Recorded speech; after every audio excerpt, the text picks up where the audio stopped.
as artists isn't about appeasing the crowd. Rather, it's about tending to the broken parts inside of ourselves. We create things as a reflection of this struggle, to study our perception of self. Wave isn't necessarily a thing you achieve. Rather, it is a state of mind which you constantly strive toward. This all comes from an understanding that ideas aren't static, but fluid, like water. Be like water.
Yo, yo, yo, yo, yo. Hey, smooth on a second. How's it going, y'all?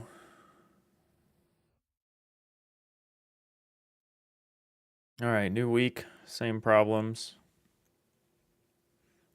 I forgot to go live on Discord. Oops. Let me add that here.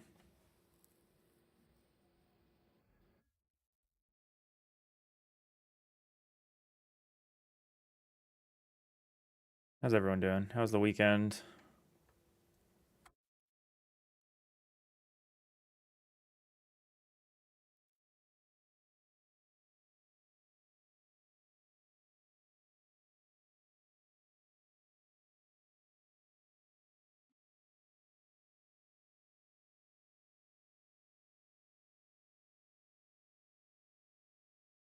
All right.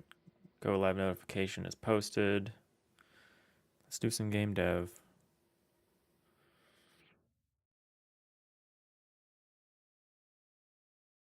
Hey, Scott. How's it going? How's your weekend?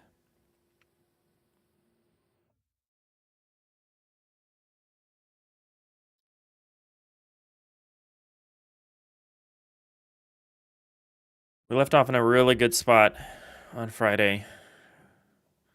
We got tiles drawing. They're not drawing correctly. We have some bugs. Gustavo Ryson. Let's go. How's everyone doing? How's the weekend?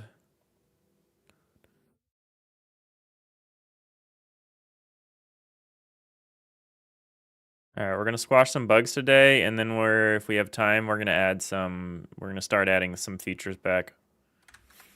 We need to achieve feature parity with the previous version of our tile editor tool, and then we can expand past it. Because we don't have parity yet, but the potential of this new system is incredible compared to the old system.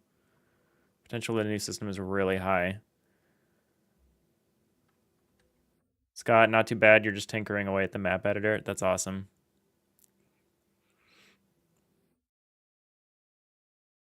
Interested to see what kind of map stuff you end up with.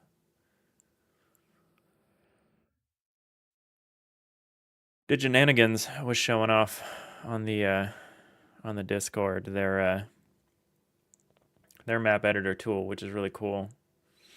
Sets up these SVGs.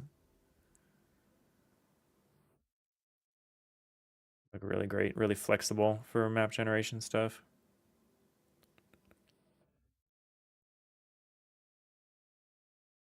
Rice in the YouTube crowd is growing. Yeah, it's true. It's really impressive. Rice, and the Godot fix PR you made wasn't quite right, so that was a bit embarrassing. Well, yeah. That's okay. Your first PR for them. I presume the community there is really good about that stuff. I assume it's like not too gatekeepery. Like I assume they're like working with you on it or open to you resubmitting or whatever.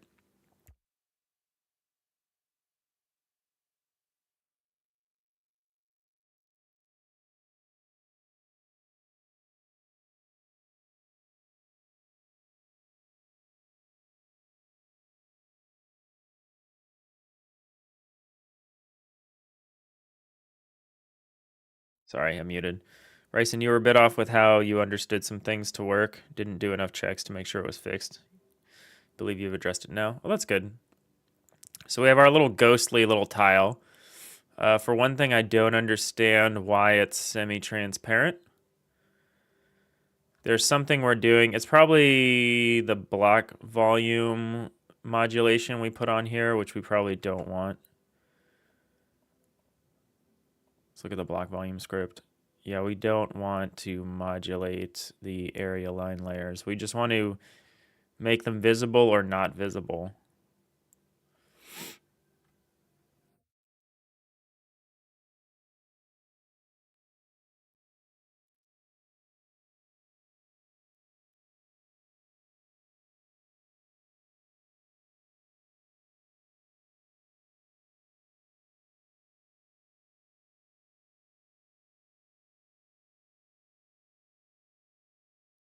So for index and range, so we're not doing this anymore. We're just going to say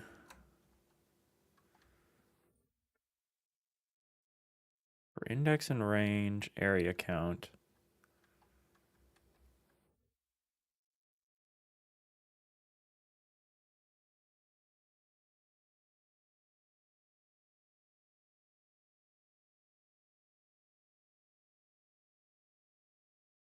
So we want it to be 1. We don't want the relative distance. We just want an absolute.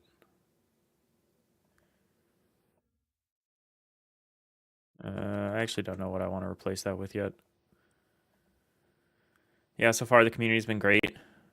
Interaction's still very minimal. That's fair. I think there's a very small number of coordinators. And like, I mean, there's only one project manager. And I don't know how big the inner circle is of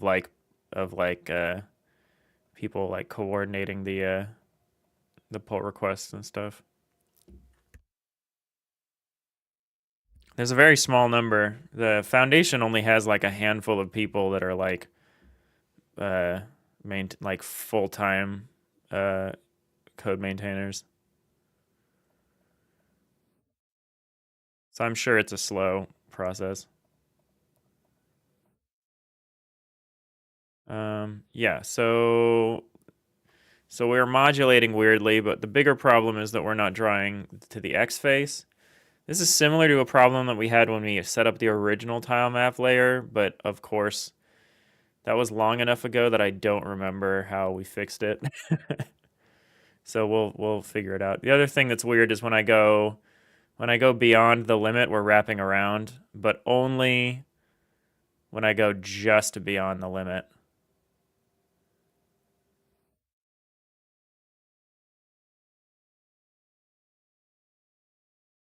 So I got to figure out why that's happening as well, but also only along the X, and it makes me feel like these things are somewhat related. Oh, excuse me. I'm like not allergic at all until I go live, and then all of a sudden I'm incredibly sniffly.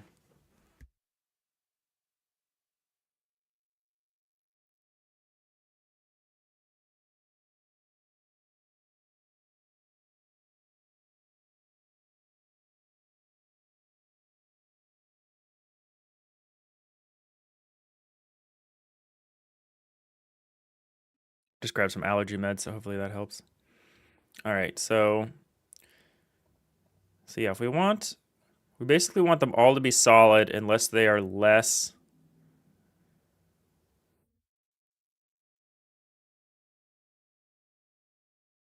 Highest visible. It starts from 0. So basically, if you're greater than. So basically, if index is greater than highest visible area number, then we're going to modulate it to 0.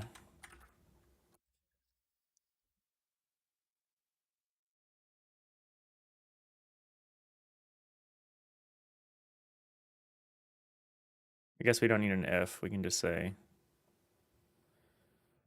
we'd say 0 if index is greater than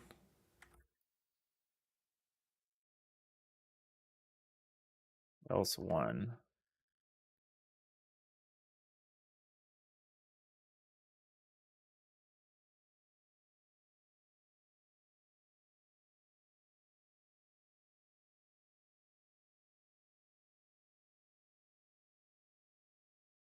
That should solve the weird transparency issue we're seeing. Yes. There's a flicker that's a little weird happening now, but that's okay. That's because I'm hiding that layer and then it's drawing to another layer. We can address that later. Because yeah, if I go down, if I'm at the edge and I go down, then you can no longer see. So, got to do something about the flickering. That's a relatively minor issue. All right, let's address the X face issue here.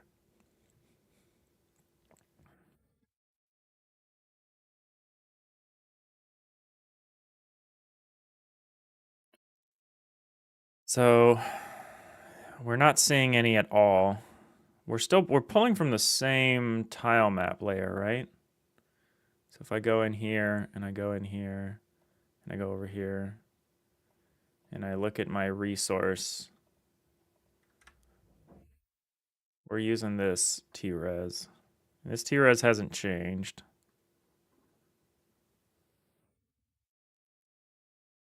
I hope it hasn't changed. I don't think it's changed. Okay, so the T-res hasn't changed.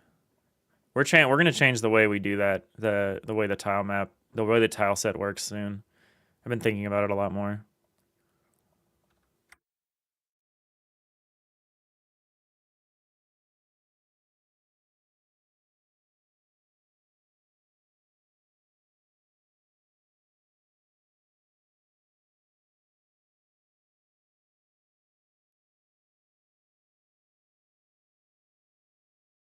All right, so where do I think this problem might be coming about? Let's test the wall. Let's see if the wall does the same thing. I don't have a way of... Oh, I do.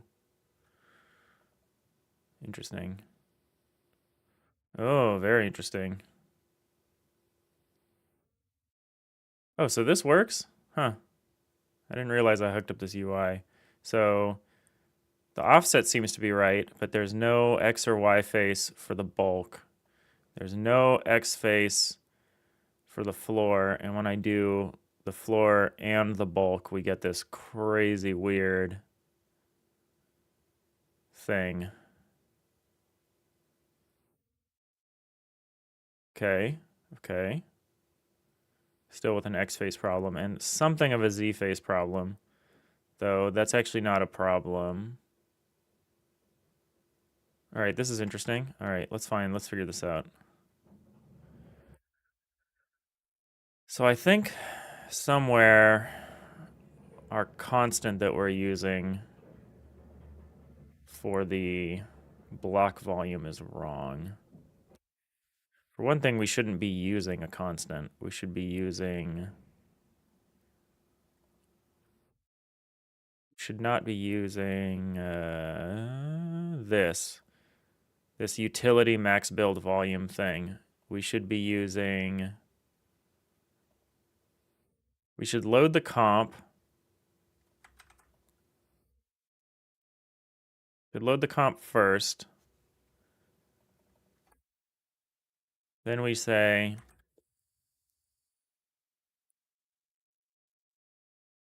Are you within bounds? Vector 3.0, and then let's plug in here. Let's say comp dot bounds. Is that not what it's called? What does our block buffer component look like? Dot AABB dot bounds dot maybe just dot bounds. Yeah. What we want to do is we want to move this check to the AABB is in with dot is within bounds. We want to add a function here.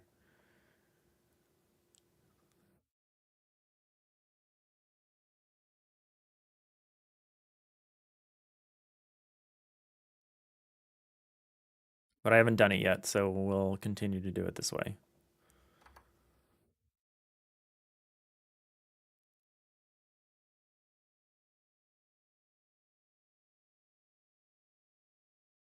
That shouldn't be doing anything, but there's some kind of wrapping that's happening somewhere.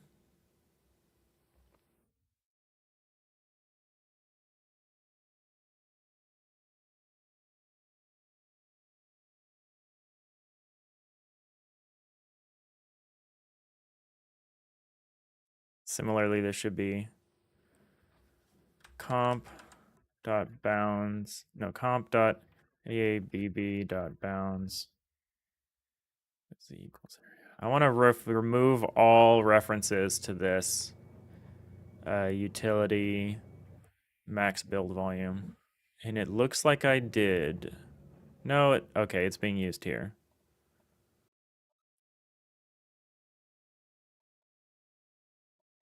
Fifteen.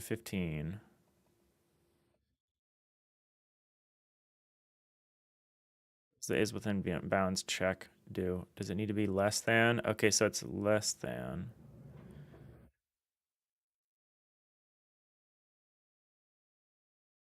We actually want it to be, well, we want to say 15, but we want the check to be less than. So we don't actually want to do this clamp.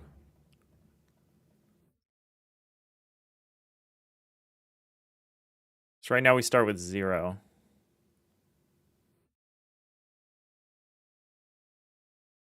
I guess the easiest thing to do would be set the boundary to 14 instead of 15. Because we want it to go from 0 to 14.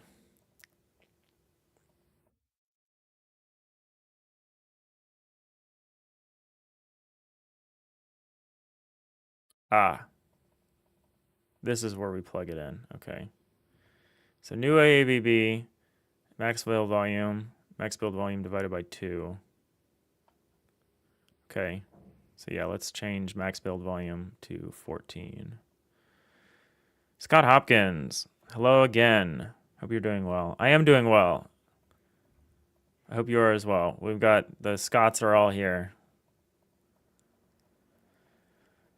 How was your weekend and the start of your week here? All right, so we're going to say 14, 14, we're going to say 5.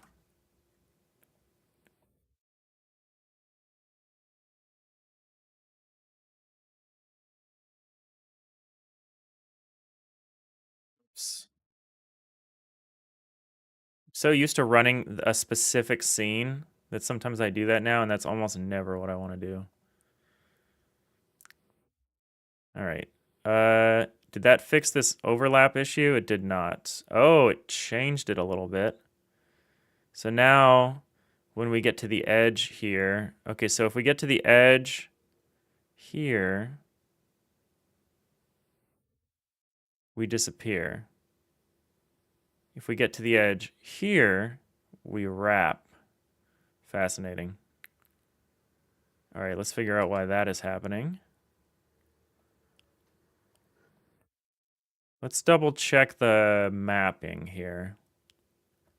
I could have this off by like slightly. It's very possible that I have this slightly off. So here's 0, 0. So let's draw on this real quick here, just so we can see.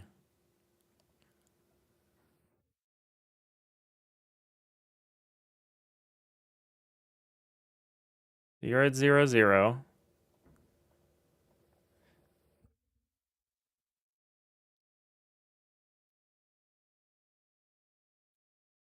$14 is the limit here.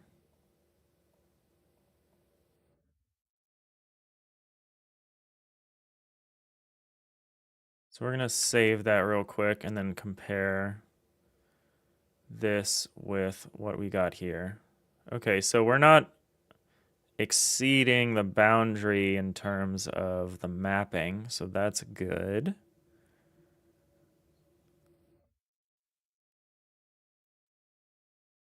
We go from 0 to 14 as we want. So that's not the problem. Problem is somewhere else.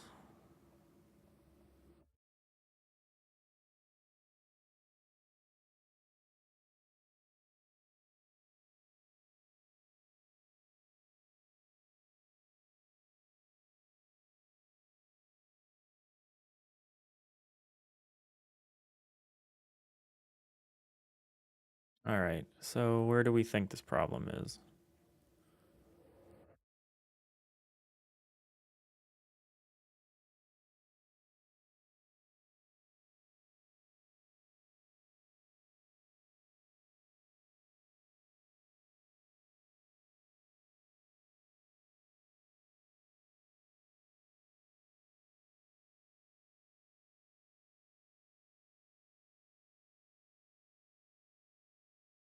So this might be here triggering incorrectly. So 14, 14. I want to see what we get here.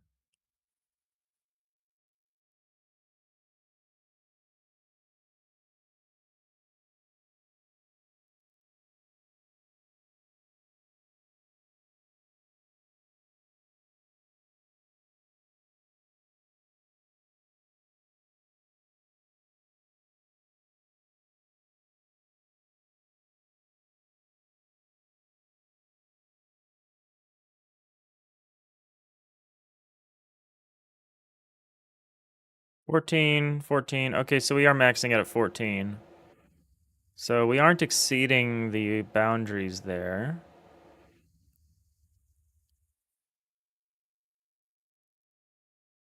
Okay, that's good.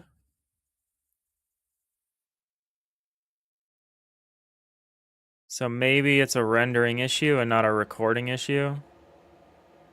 It looks like we're writing the coordinates, the tile to the right coordinates. So maybe it's a rendering issue.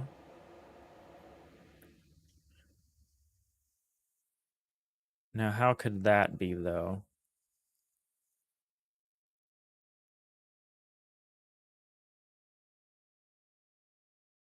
Yeah, we did our best to, like, just copy the functionality over from the auto tiler, and it seems like we mostly failed.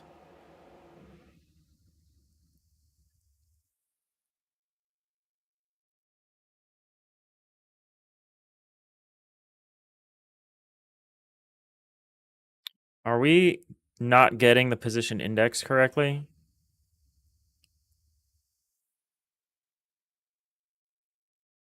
This should be right. There shouldn't be any problem with get position index. Vector x plus vector y times aabb.bounds.x. Yes.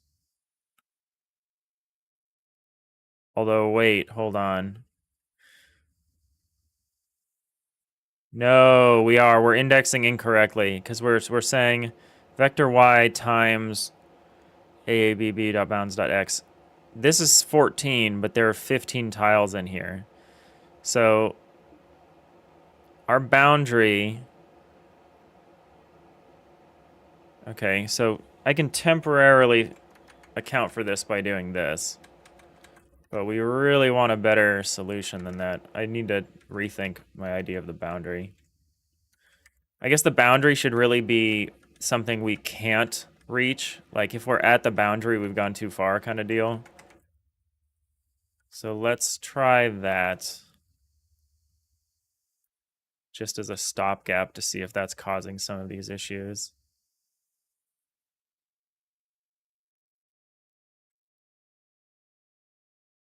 We might get an out of range exception, depending on how thoroughly we mess this up. Is that what we're getting? Yeah, we're getting an out of range exception. So is that not incorrect? 14, 14, 5, offset 772, maximum 773, minimum negative. Oh. So maximum and minimum is wrong. Are we using this for anything? I hope not. Or wait, that's the maximum and minimum from our position, right? Okay. So we're asking if the buffer has this index, 1306.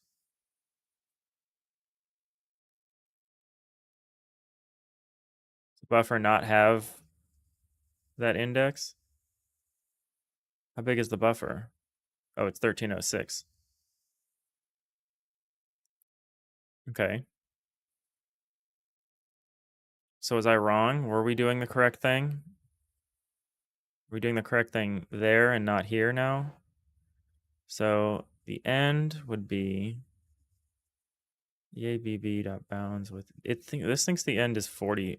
Was like 1349 or something, and the buffer only had 1306. So maybe this was correct. Maybe I'm mistaken.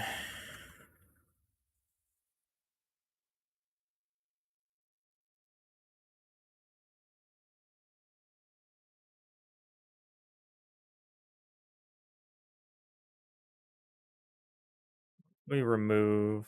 No, this should be right.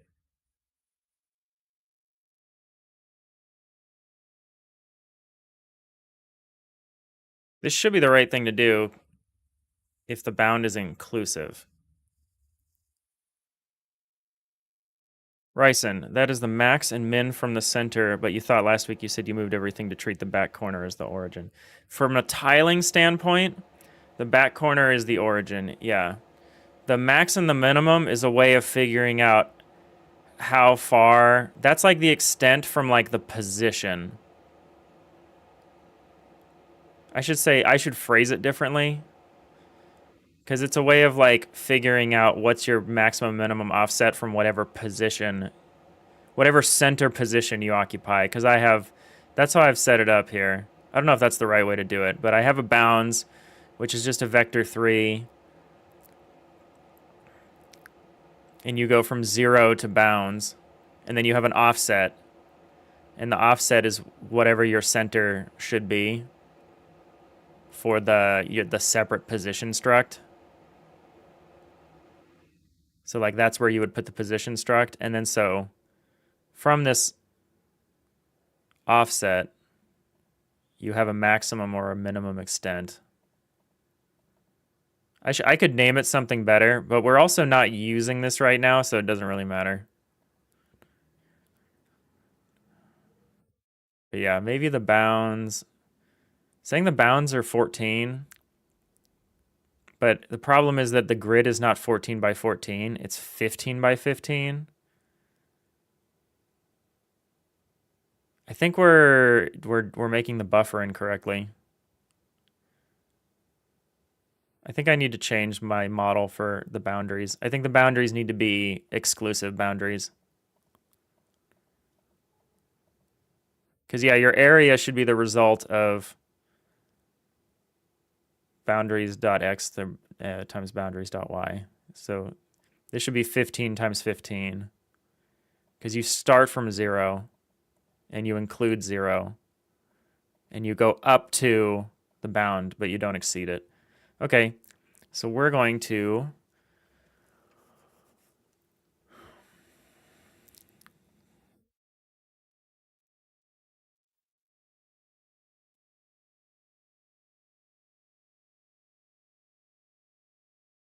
go to the utility function. We're going to change is within bounds to be minimum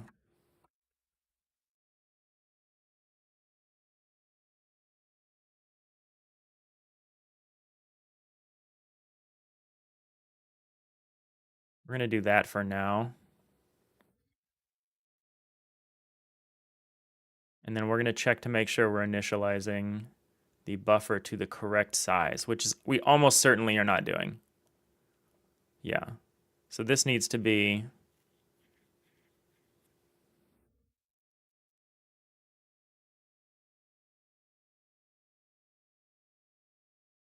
15 times 15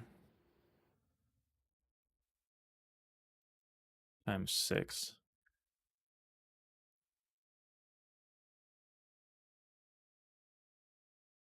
Fence posting struggles are real sometimes. Yeah.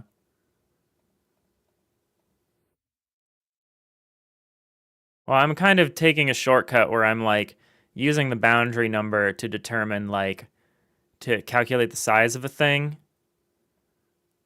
But because I'm starting with 0, I'm running into these off by 1 errors, which is fine. And in fact, the flood volume is actually x plus 2, y plus 2, and z plus 2. Well, no, that's not correct. The flooding goes through -1. The flood, I'm going to have to figure out a separate thing for this flood volume thing. We're actually not going to have that. We're going to rename this to max block volume.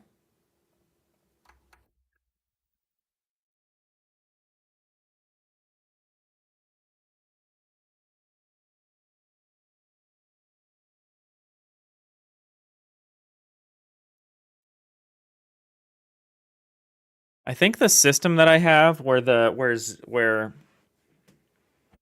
I think the system that I have where 0 is the upper left is like bad. I think it's bad.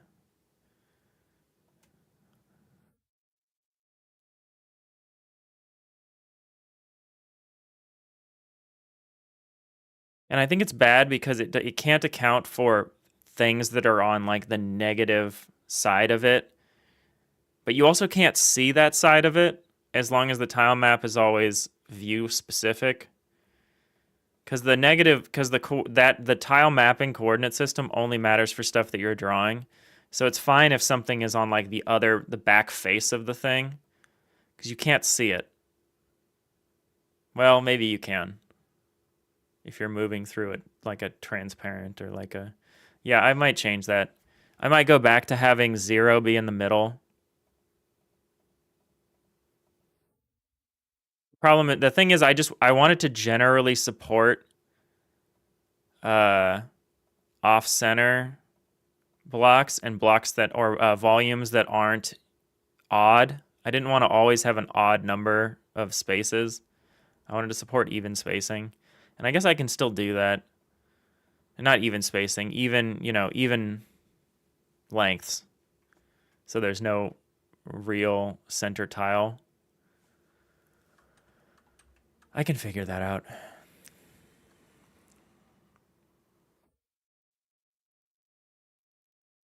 Let's keep up with this for now. Okay, and let's go through and undo some of the stuff that I changed. So we don't need this.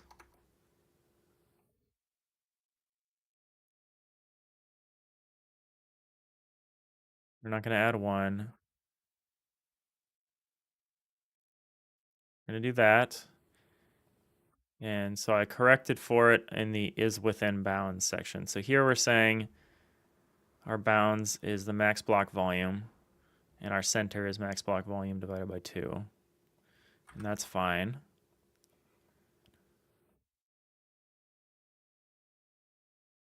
I should have a system that can tell if the dead center of it is like, or whatever. I guess I can just pick whatever. It's fine if we round down for the center. It'll just move the center, the pivot point of it back one tile if I do have an even number of tiles. I think that's good because I think that allows you to more easily describe things that are like on the outside of the ship. Like what if someone's like walking around on the outside of the ship? Or if someone like leaves the airlock of one ship and like jetpacks over to another ship. Like I need to account for some of this stuff. And I'm currently not. So we're going to come up with a different solution. First thing I'm going to do is reorganize this.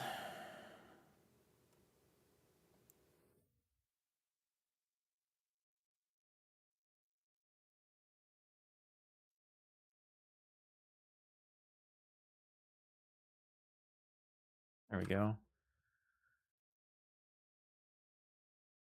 And now I almost certainly still have an issue here somewhere. So is within bounds is exclusive now. So it needs to be less than this.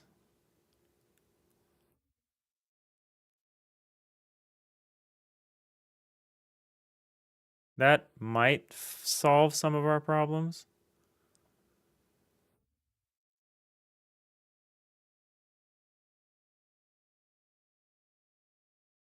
Comp get position index. Comp.abb.bounds with z equals area. That should be fine.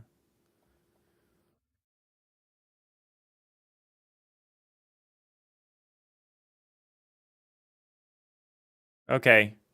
All right, we fixed that. We fixed the perimeter problem. Easy.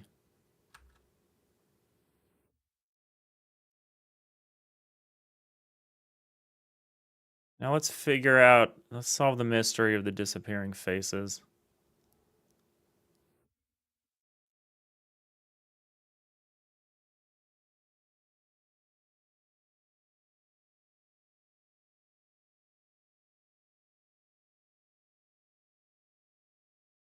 Okay, so the bulk has a problem with the Y and the X face. The deck only has a problem with the X face. So let's start there because there we can at least eliminate possibilities. And again, I could have sworn I wrote this exactly the same way, but I reformatted it to an extent. Here's one thing. We're defining tile and then not referring to it. What's up with that? Do we not need this? What are we doing here? Oh, we're defining tile in both places and then we're not using it.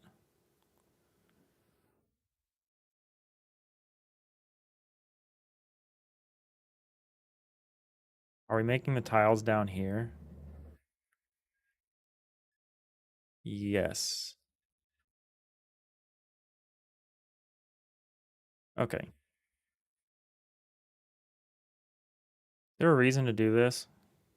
Oh, it just helps me refer to the things. Okay.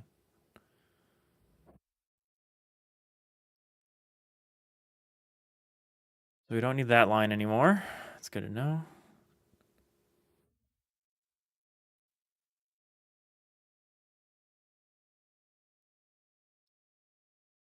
The issue should not be here in the whole step. It should be here in the second pass, I would presume. But maybe not. Maybe not.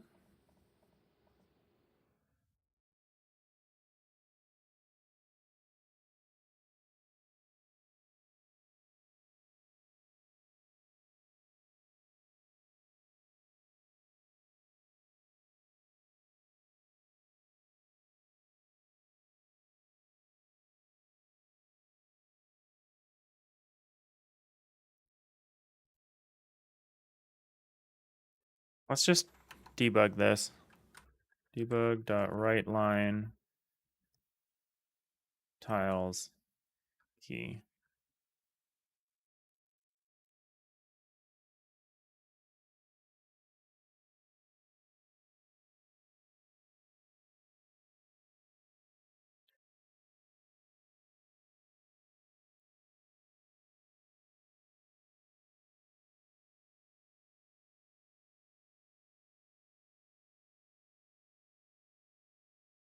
Instead of layer key, can we just literally say key.zw?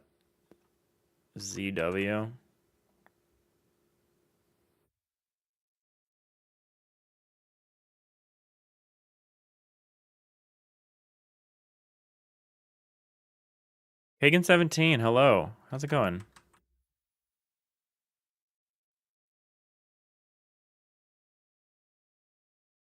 I think we can.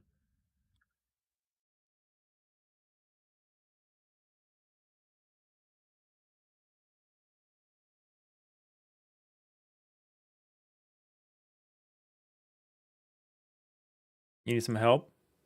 Yeah, sure. What's up? Crash. This was working until I added a debug. Did we actually need the layer key? Was that like important?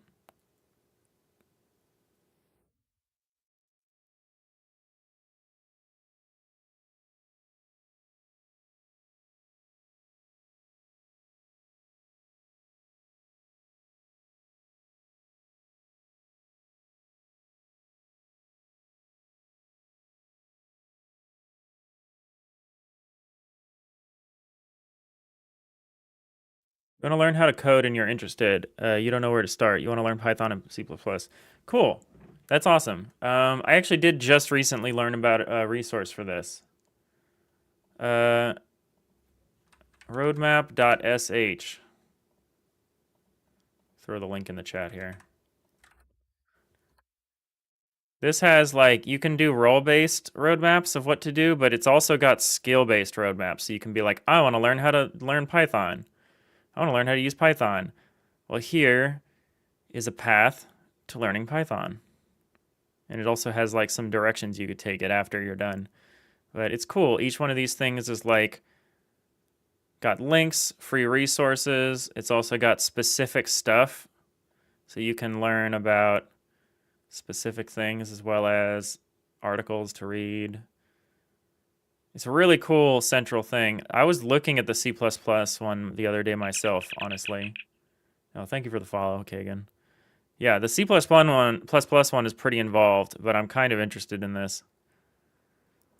And this one has less resources. It has resources attached to it, but it also has some cool stuff that's embedded. You can't really see it because my big head is in the way, but really cool.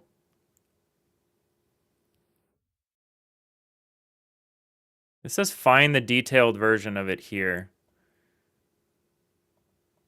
I guess that's in case people just post the screenshot of it or something, because we're already here.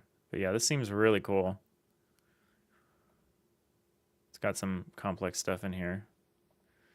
Yeah, I'm gonna do this at some point, and you can track your progress and everything. It's pretty sweet. You want to get into robotics automation or IoT? It probably has something on there.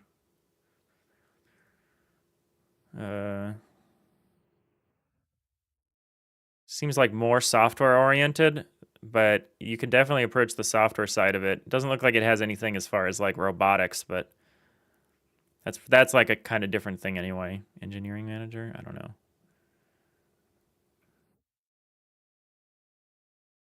Got some general stuff.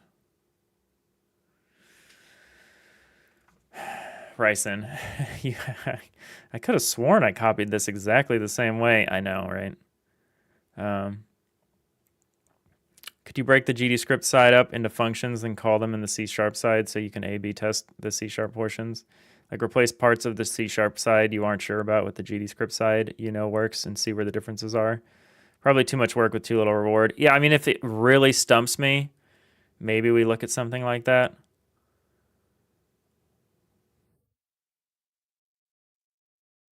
But I don't think we're quite there yet. Okay, so here's the stuff that we're getting. So position 5, 6, area 5, layer 1. So we're going 0, 1, 2, 0, 1, 2. So we're doing each layer. We've got our source IDs. 0 and 1 are the X and the Y. So yeah, they should not, no, they should be reading off the same source ID. So that's correct. 2 is the Z, so it should have its own source ID. Also correct. Atlas coords 0, 0. That's also correct because there are no neighbors. Layer 1 should be alternative tile 1. Okay, so the data is correct. As far as I can tell, the tile data is all correct.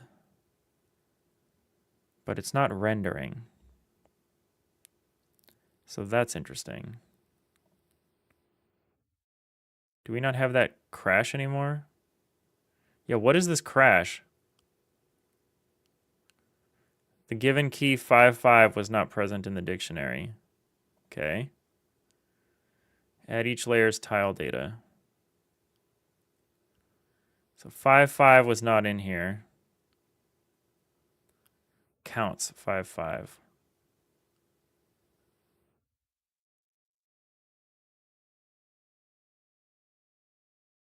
Counts 55 would be the 5th layer.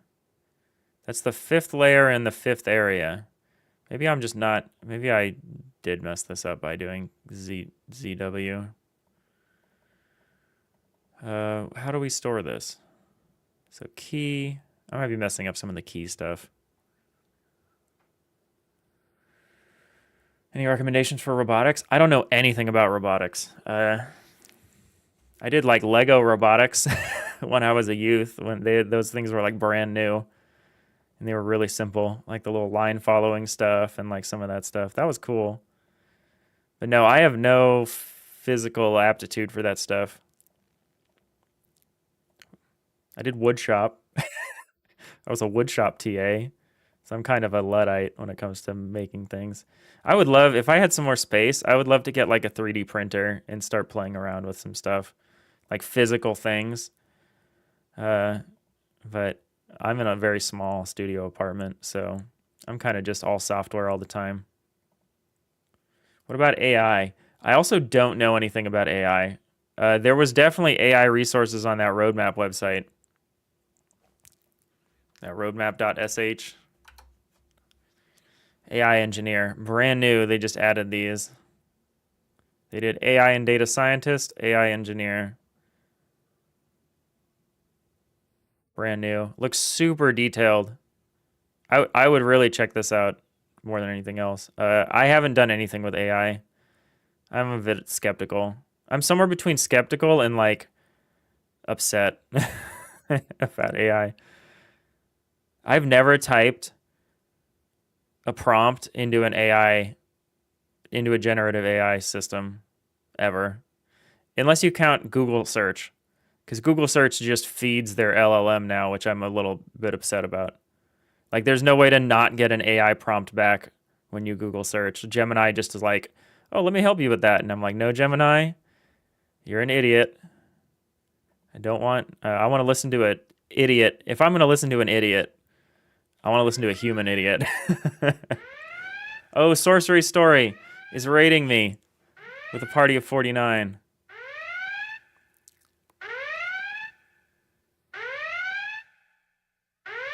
That's awesome, Kagan. Yeah, I wish you luck. I think, yeah, check out that roadmap.sh stuff.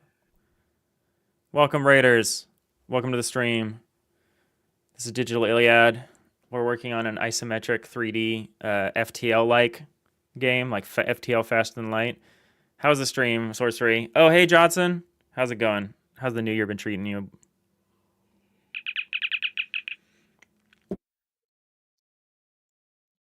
Gilpit.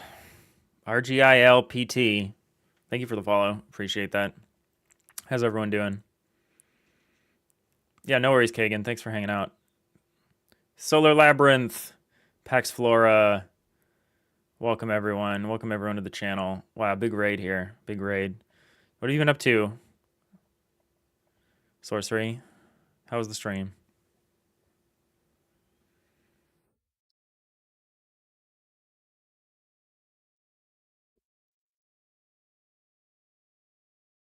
You're doing good. You're trying to get the camp mechanic up and running again. Okay, like camping out in the wilds deal. Nice. Very, very RimWorld. Is that how it's gonna work? If you camp, is it gonna be like it's gonna like load a map, kind of like a town map, or is it gonna be like a party screen, like a party management screen, where it's like a little campfire or something? Yes, exactly. Probably to the. I assumed you meant to the RimWorld example.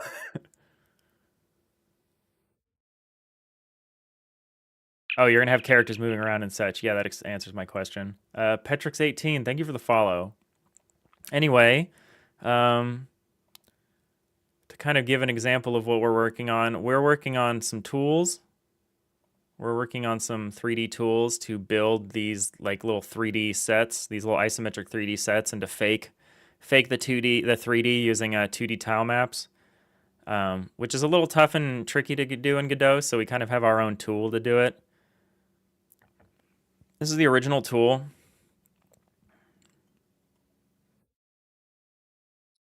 So we can define like a shape like that. We can go down, we can start building rooms.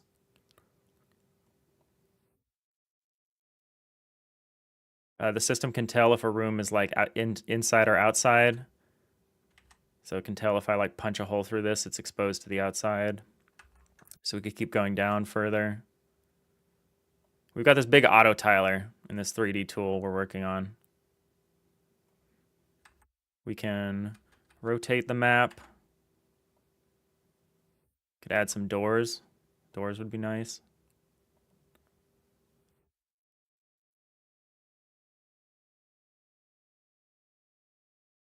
We can do a bunch of different stuff. This is all written with just tile map stuff and like a dictionary.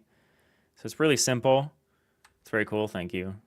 You're doing it like a settlement, only you have a cozy campfire and such. Okay, that makes sense. So it's like a temporary like temporary like town almost. Like it's the same as the settlement view, just with a campfire instead of permanent buildings. That's cool. So we're recreating this. We've added like a simulation layer, like a game data layer that's separate from the scene tree so that we can do very lightweight simulation. And what I'm currently working on is just hooking the auto tiler back up to that and feeding from that data source instead of the data source you just saw. And, you know, I could have sworn I recreated the functionality exactly, but we're seeing some bugs. So compared to what you just saw, this is like this is a totally separate implementation. Oh, that totally doesn't work now. Huh.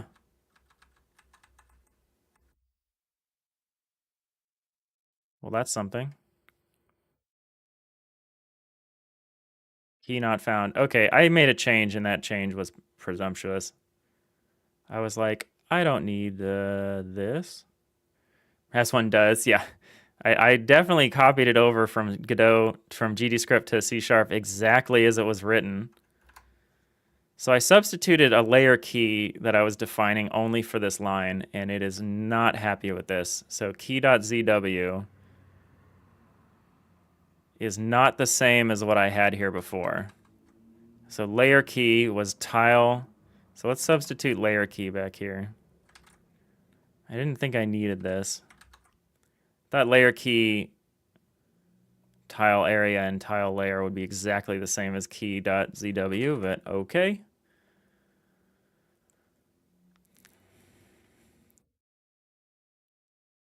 Yeah, our auto tiler is struggling a little bit. It's not rendering the faces correctly. It's missing the X face. So we're bug fixing and figuring this out, figuring out this alternative system. It's kind of snazzy in that well, it doesn't work. But what's cool about it is to minimize marshalling, we're doing all of the auto tile calculations in the simulation layer, and then we're just passing back a packed byte array of all of the tile maps for that specific ship or whatever. It's a ship right now. And then we're unpacking them over on the GDScript side. So we're actually not paying any marshalling, really, because we are just pinning a byte array, passing it back to the GDScript side, and then the GDScript side is doing all the more memory intensive stuff of decoding it and slicing it out into the different pieces that we want. So I'm pretty happy with that solution as far as doing all the calculations on the C# side where we have a little bit more power in terms of the auto tiling stuff, and then sending it back and applying it, and then unpacking it and applying it to the tile map layers over here in the scene tree. But it means our process is a little different, and we're paying for the little different part, it seems. So we're not drawing everything correctly.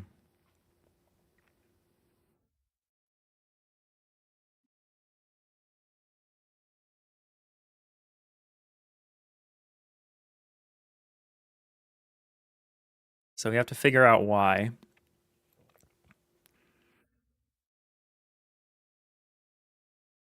We have a really simple test case because we only have one tile.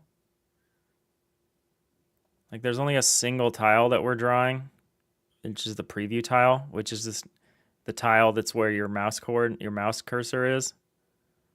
Because we have to temporarily place this into the data or we don't get the auto tiling correctly.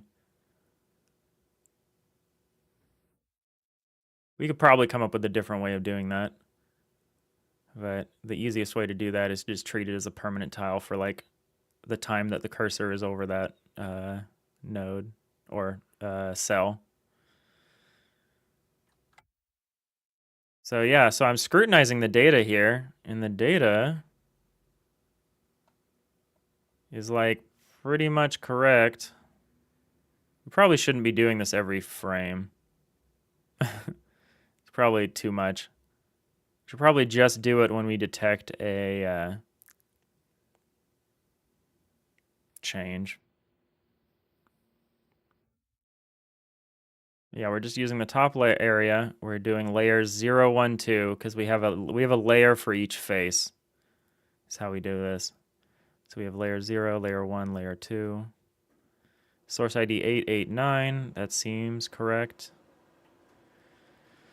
Let's scrutinize some of this information. So tile set. So source ID 889. That should be 889. We should also be doing, well, we might be doing 10, 10, 11 if we're doing all of it.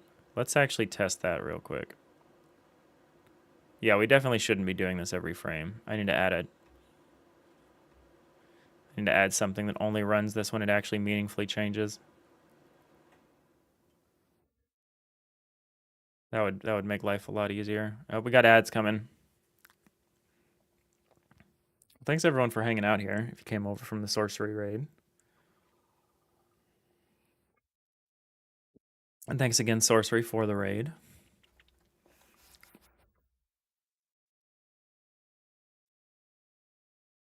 Very exciting work we're doing today. Just trying to understand the flaw of our adaptation of our own existing code. That's always fun.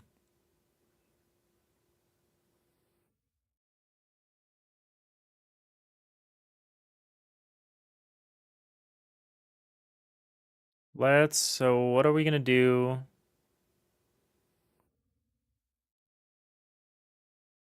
We could do the easiest thing to do would to only run the tile system if we also run the tool system.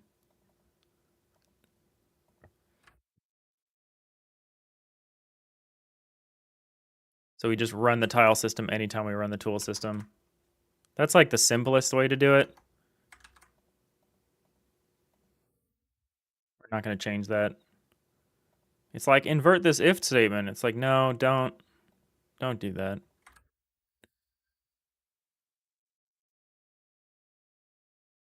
All right. Well, that'll clean up our debugger a lot, at least since we're not running this every frame. I kind of want to run it with this, which is like, this is the floor, this is the wall. This is like drawing a floor and a wall. I kind of want to run this around and see what the debugger says. So now we're doing layers 0 through 5, which is good. And now we're doing source ID 885 instead of 889, which makes sense because the floor, the Z layer of the floor is becoming a middle hull because it's entombed. It's like smooshed on each side of it. So it's changing the type of tile that renders there, which is correct.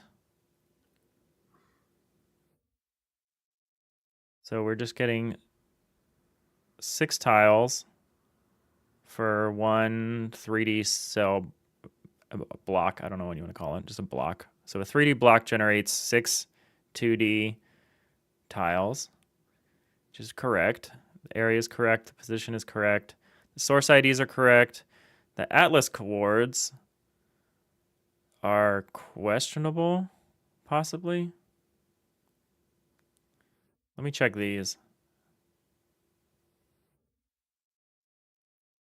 So it's layer 3. Okay, layer 0. So this should be XYZ. And then this should be XYZ again, but it looks like that's not the case. It looks like it's doing Z XY. That's wrong. Let's figure out why that's happening.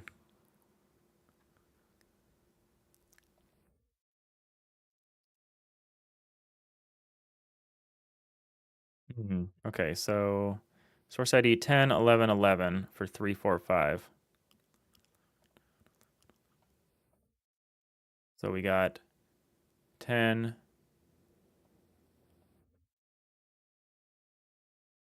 10, 11, 11. Oh, that is very wrong. It should be 10, 10, 11. Okay, so I've spotted one issue for sure.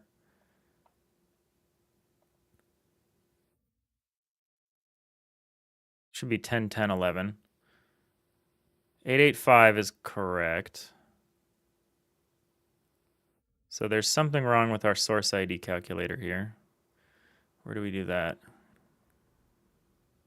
Really sorry you couldn't hang out more. You need to go get dinner ready. Oh, no worries, of course. Thank you for hanging out as much as you have. Appreciate the lurk. Have a great dinner. Hopefully I catch one of your streams this week. All right, so in our tile system, down here in the second pass, this is where we set the source ID, the atlas cores, and the alternative tiles. The source ID, when the layers greater than 3, which is down here.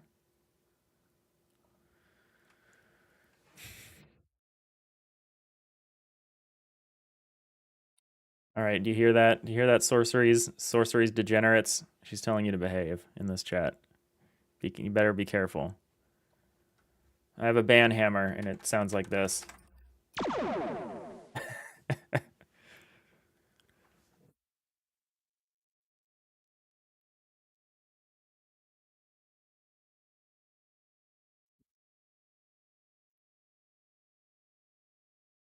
All right, so this is probably wrong somehow.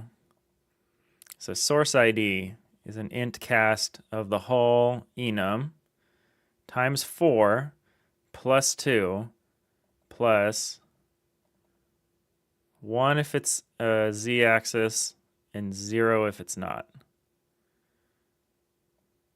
I don't understand how that could be giving us different behavior.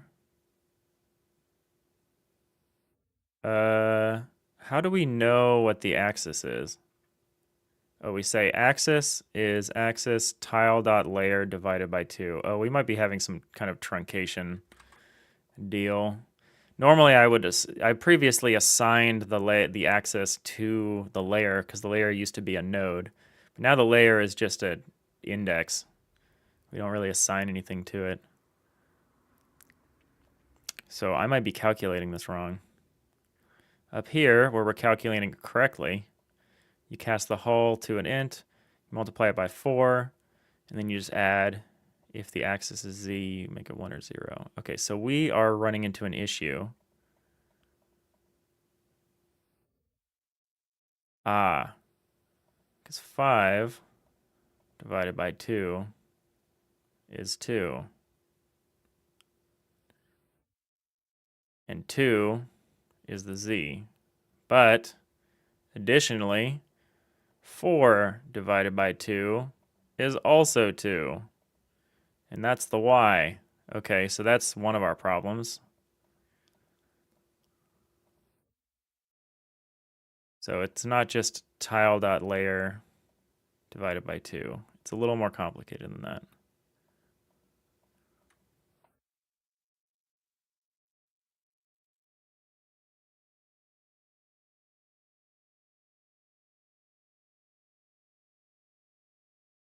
Okay, so I want 5 to be 2. I want 4 to be 1. And I want 3 to be 0. So it's not layer divided by 2. It's layer minus 3. Dadoy. Okay, well, that's something. Let's see how much of a something that was. I won't fix this, but do we at least get... Okay, we've at least got the Y face for the wall now. We did not have that before. That's important to have. Oh, and we've even got part of the X face.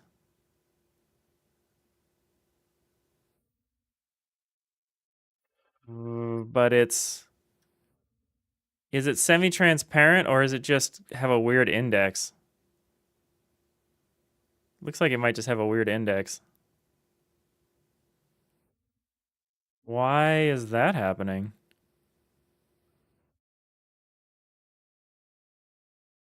Huh. Okay. Does that happen? Well, we don't know if that happens here because we can't get the X face to draw. Okay, we fixed one issue. We've still got an issue with the X face. So we've got the source ID is correct.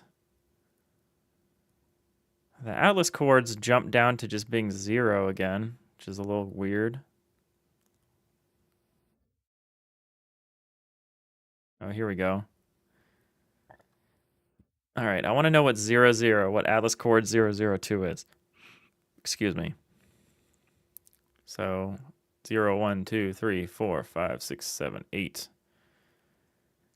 0, 0, 2 is this guy. Oh, that makes sense because we have a wall above us, so we're jumping down from this tile, which is fully outlined. We're switching to this one because we don't want to render an outline on top. So that's correct. Similarly, for this, we're jumping from 0, 0 to 0, 1 because we don't want an outline here either. Okay. So again, all of the data I'm getting back here is completely correct. Oh, but what's this? What's this?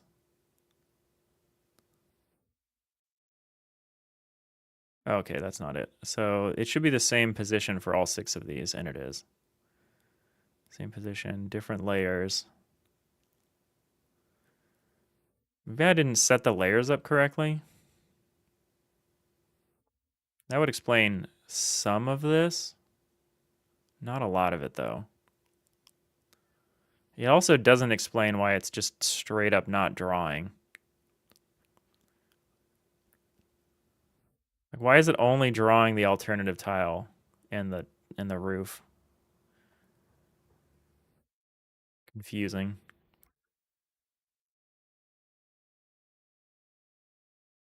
I don't think this is an unpacking problem, but it could be conceivably. Not really, though. Actually, that's not conceivable at all because it's working. It's working when we do both. So for some reason, this is being treated differently than this.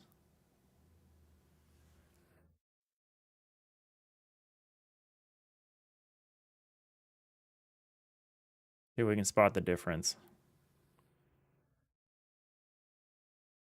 I don't think we will be able to, but we're going to try.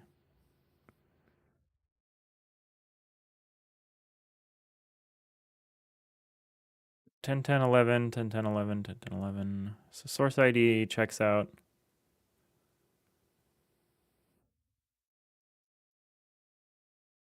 When we're rendering both, which is up here.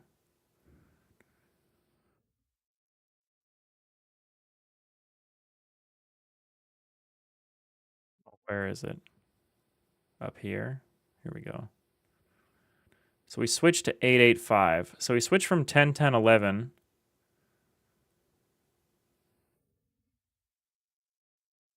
Or, no, that's not right. 885 is the floor source ID.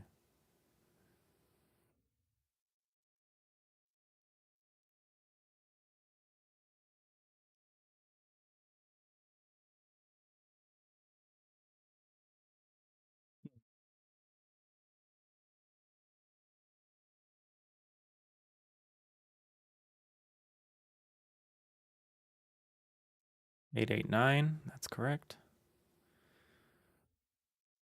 Okay, so there's something about layer 0 which is not behaving well. Layer 0 specifically. Or not 0. No, yeah, 0. So layer 0 and layer 3 are not behaving well. Even though their data is being added correctly.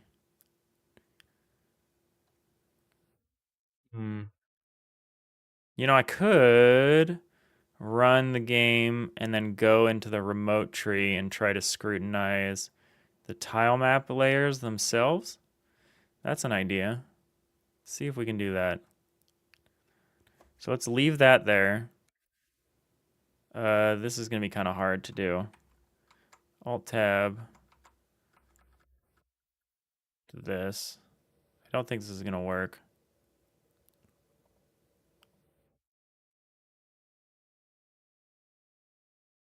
Hide this.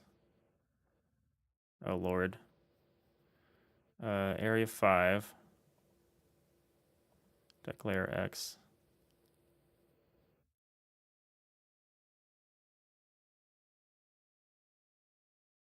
Oh, can I? Oh, I got to do this.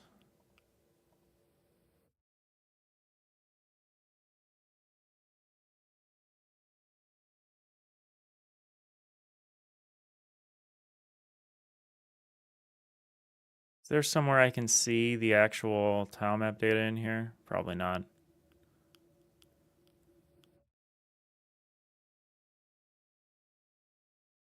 No, that's not going to work.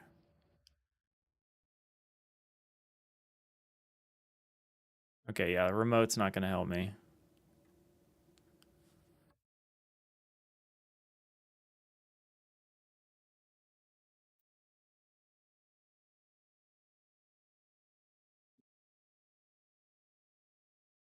All right, so what do we know? We know we're adding the correct data to this tiles dictionary.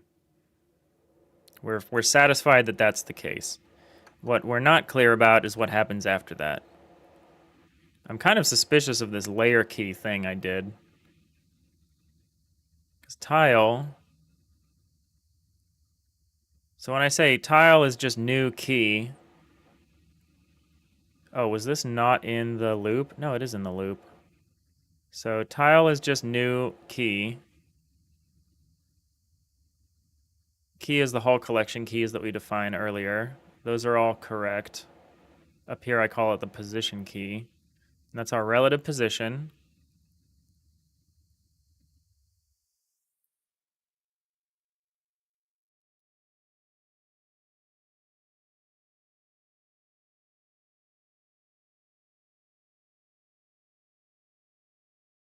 And this is the mapped coordinate.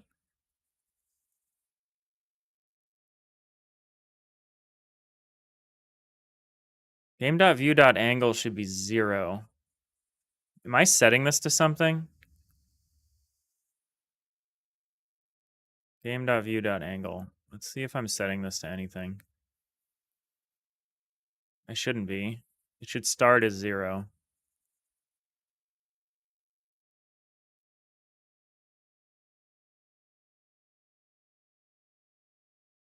What is your default? 0. Okay. Am I setting this in ready somewhere on accident?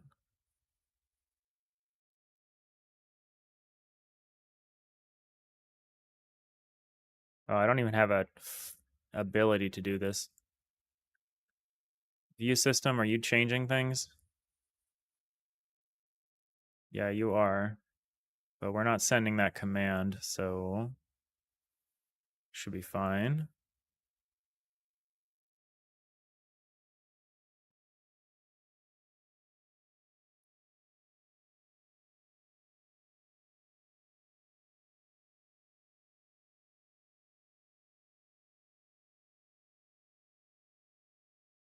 I send this command over.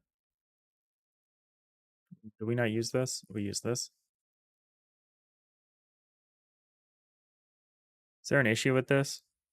So angle.0, we just send this back. We just return this.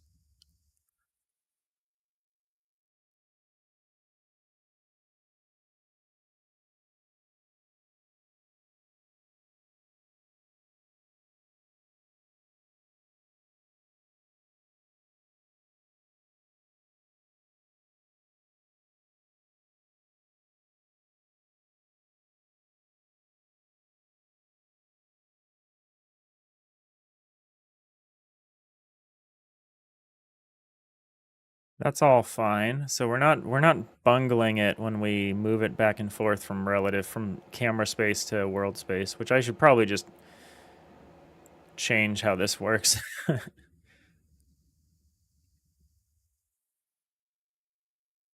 Like this probably shouldn't be the function you call. It should probably be like something like to camera space or like to view space and then like to game space or something like that, or to world space. I should probably hide these as private functions or something if I still want this to be the implementation.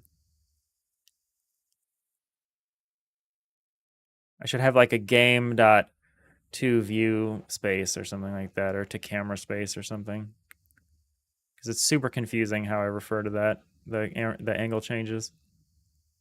So that should not be determinate. Let's see what's determinate here.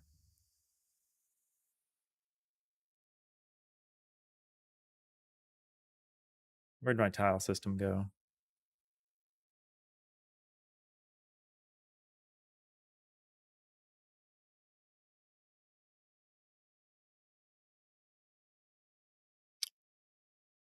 All right, so like I said, we're very happy with the data that's going into this.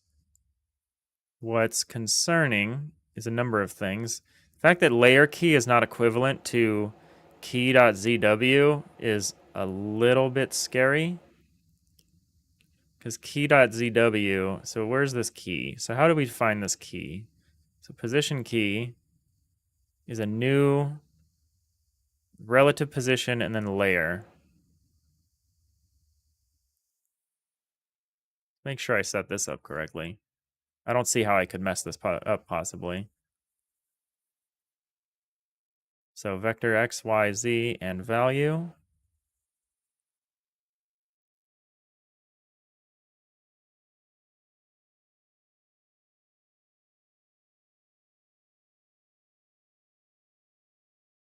Okay. So I don't question my... Oh man, when Sorcerer was here, I should have mentioned how I like stupidly did what she did and I made my own custom integral vector classes. Or integral vector structs. So I too have the lowercase I vector 4i, vector 3i. It was really dumb, but it lets me add helper functions directly to the vector struct, which I enjoy.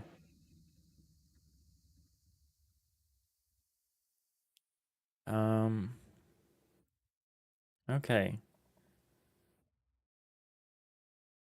gonna check one more thing here. So what if I go all the way around? So let's pick our block and let's go all the way around and let's just boop it right here. Boop. And then exit. Oh, I took the fucking debug line. Oh, excuse me. That was not a time I needed to swear. All right. So debug dot right line tiles key. Let's do that one more time. I want to make sure we're not like accidentally rotating or confusing the position. Because for us, currently the relative position and the absolute position should be identical right now. Just want to make sure that that's the case. 1414. Okay, yeah, it is. So that's somewhat reassuring.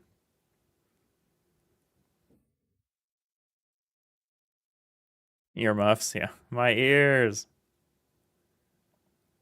I know. You're going blind having to look at my code. You're going deaf having to listen to me. I honestly don't know why anyone sticks around. Except maybe to just watch me flail. Which is what I do more often than not. I was working on our tile set yesterday, Ryson. I have some fun ideas for how to make a tool for that. A tool that just takes little drawn, like I can just draw my cubic like object and then it will like break it up into the faces and make a tile set for me. We're gonna go ham on source IDs, is what I'm gonna say. Is mainly what I'm gonna say about it. We're gonna have so many source IDs in our tile set. We're gonna have like hundreds of source IDs. Right now, we just have a source ID per hull type, per face type, per hull type, per face type. Yeah, I'm gonna switch to having a source ID per, probably per object. Probably not per object per hull type. That might be a little too insane. But at least per object.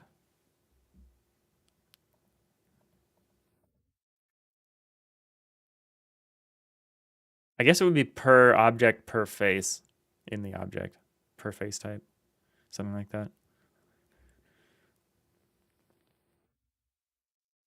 You're about to start working on your GDScript add-on? That's awesome.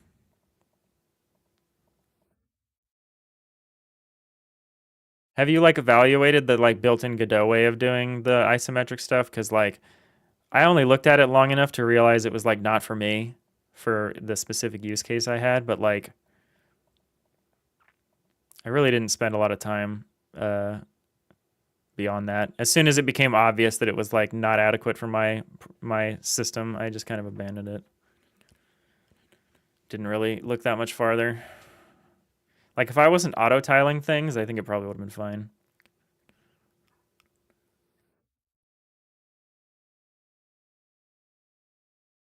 All right, so tile.area. So I'm really curious why this doesn't work. Why I can't just say key.zw. Key.zw. This breaks, and I'm like really curious about it. Yeah, it breaks. It breaks.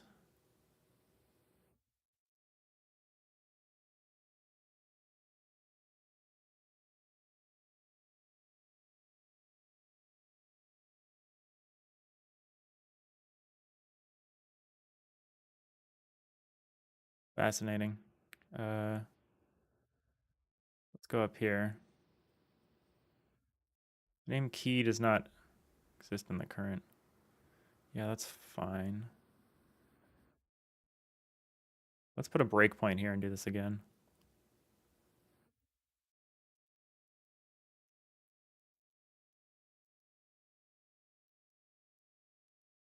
11:11. Oh, this says 11:11:50, and this says 11:5. What? Oh, Jesus. I think I butchered my implementation. I think I did the thing that I was worried about, which I love having all these different like little properties, and I think I didn't do them right. XY, XZ, XW. Oops. XW returns XY. That's wrong.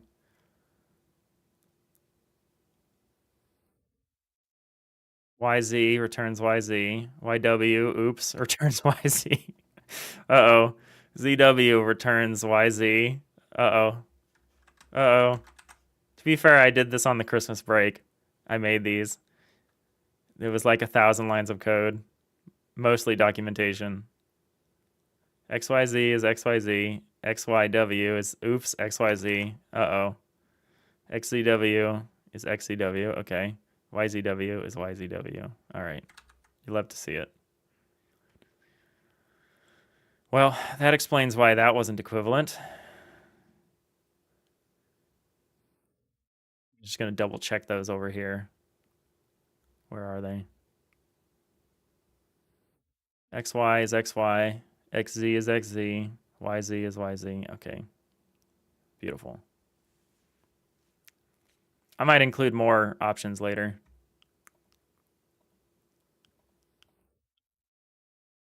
As they become practical. Yeah, you're writing up your own auto tiler. Seems fun to you.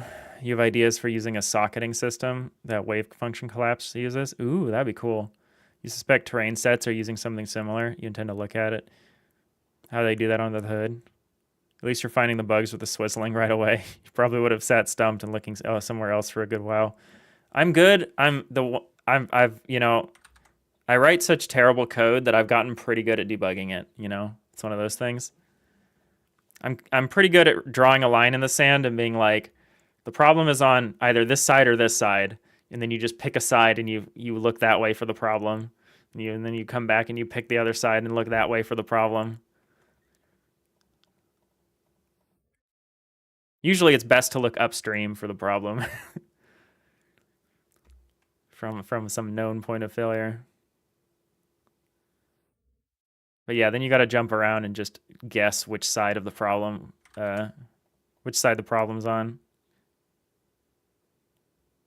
All right, so that should work now.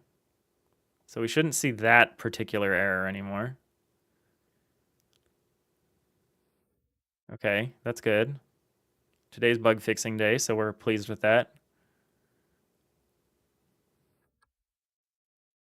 This flickering is concerning to me. We don't have the flickering in the other one. There's no flickering in the other implementation. I wonder why.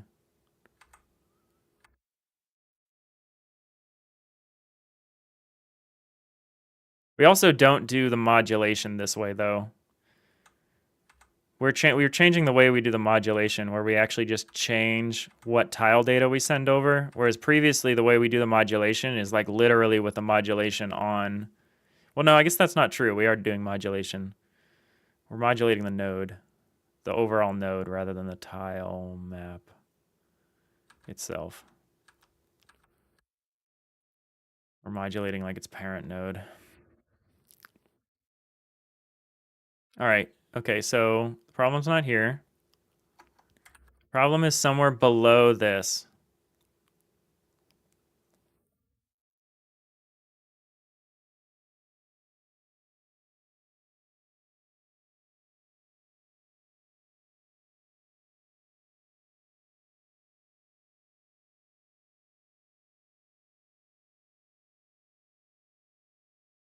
So it might be somewhere here in these later passes. Like we might not even be sending the right data over. Who knows? Binary search problem solving. Exactly, Scott. Bryson, careful. Look too far upstream, you only find yourself. Oh yeah, the problem is always between the computer or the keyboard and the chair, as they say. Or for me, it's the keyboard and the green screen. That's where the problem always is. Bryson, you feel like there's a Nietzsche joke about staring into the abyss? There definitely is. Yeah. When you stare into the debugger stares also into you.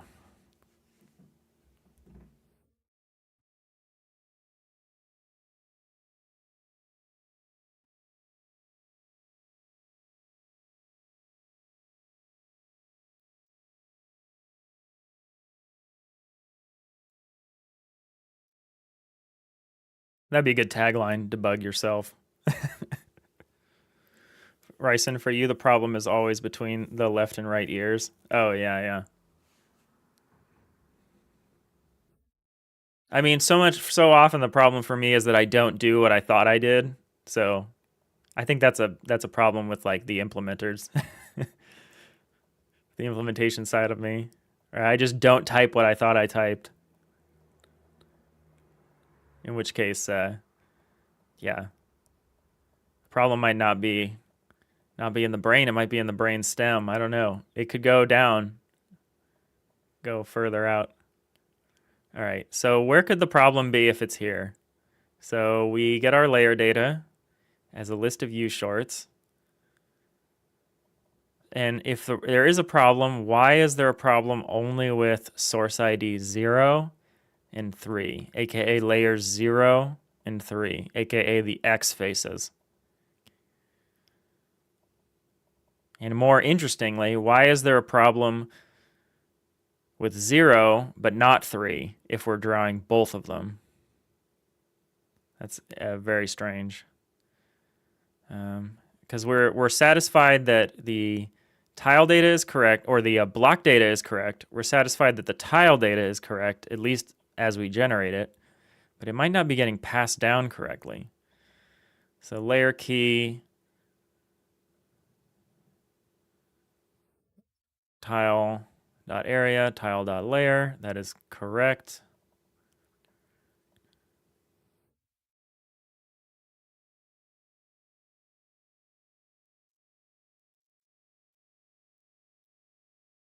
Excuse me. Layer data, try get value, layer key, out list U short data. So either add, if we already have data in this layer, add the data. If we don't, add a header. Then add the data.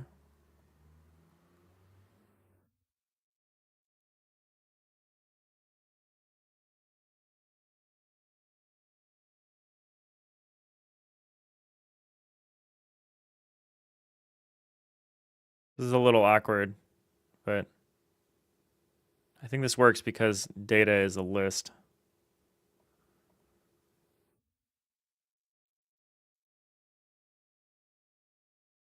I presume this variable is declared whether or not we get anything back from try get value. Yeah, because maybe null when false, out t value. This method returns, contains the value associated with specified key if the key is found. Otherwise, the default value for the type of the value parameter. This parameter is passed uninitialized. That's fine with us.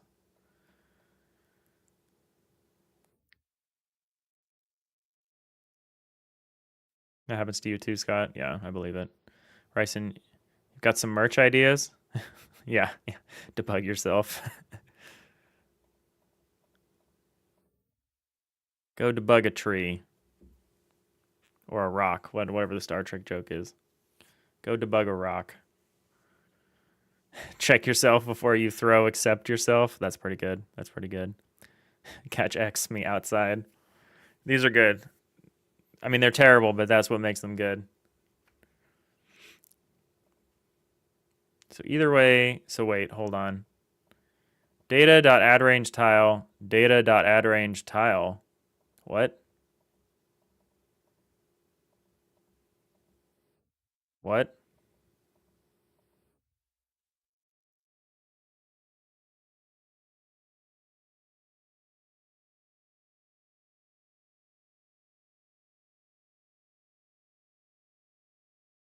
Well, that's a problem. We're adding the tile data twice in some cases.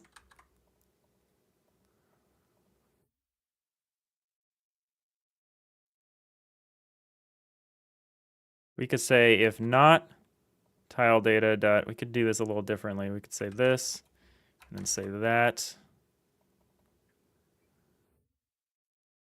Then we could move this part outside the statement.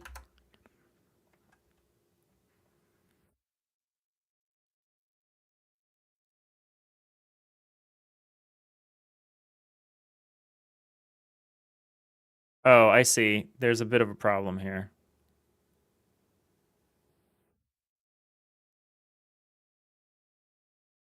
We could do this. Oh, we do this up here.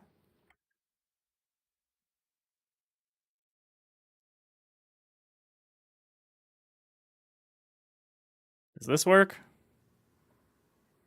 I mean, there shouldn't be a problem adding the tile data twice, but maybe that's funky. I don't know. I don't know how the tile map data handles like getting fed duplicate tile data. Probably doesn't care. But we shouldn't be doing that.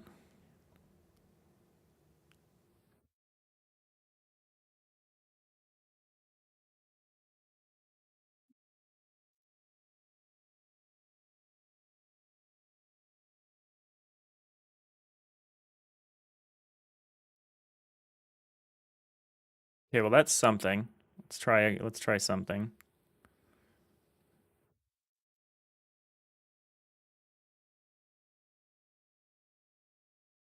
Okay, no visible behavior, but that was a good thing to catch.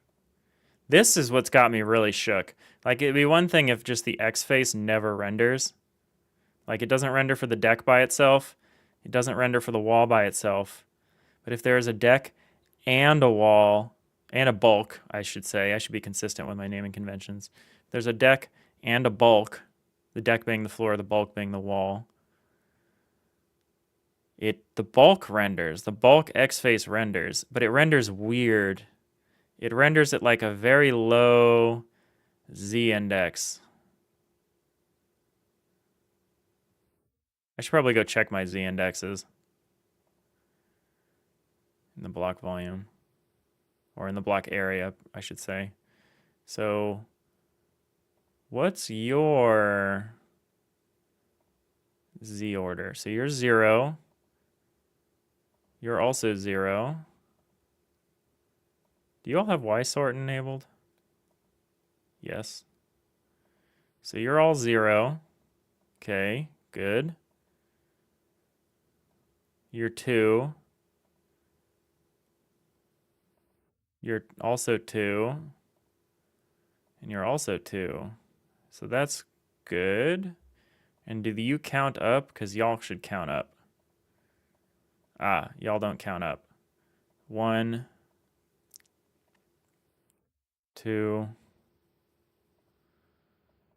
3, 4, 5.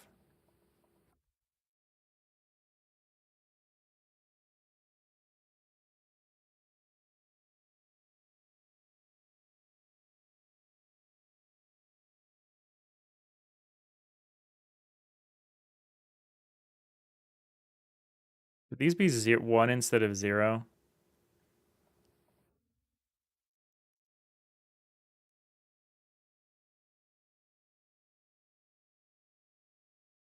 Probably. Let's make this 1, 1, 1. Let's make this 3, 3, 3. And let's go back to the grid lines. And these can be 0, 1, 2, 3, 4, 5. This might not do. Oh, I'm not. I'm just incrementing by 1. 1, 2, 3, 4,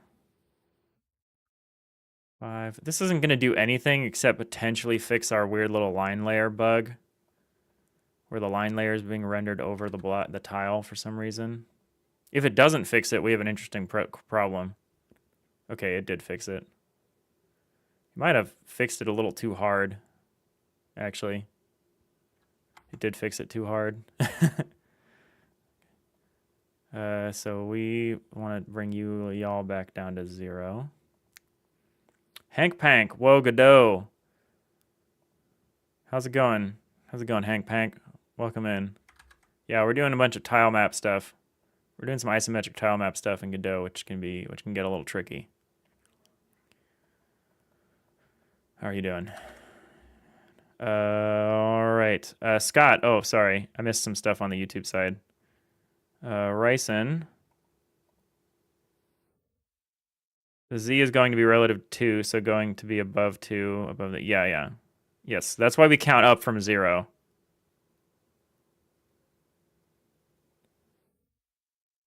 We also have Y sorting enabled. So the Z indexing and the Y sorting play somewhat nicely, but not that nicely together.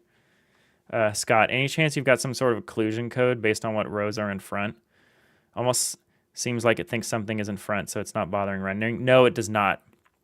And the reason we don't do that is because of our visibility system, our cutaway system. So like when you're in this mode,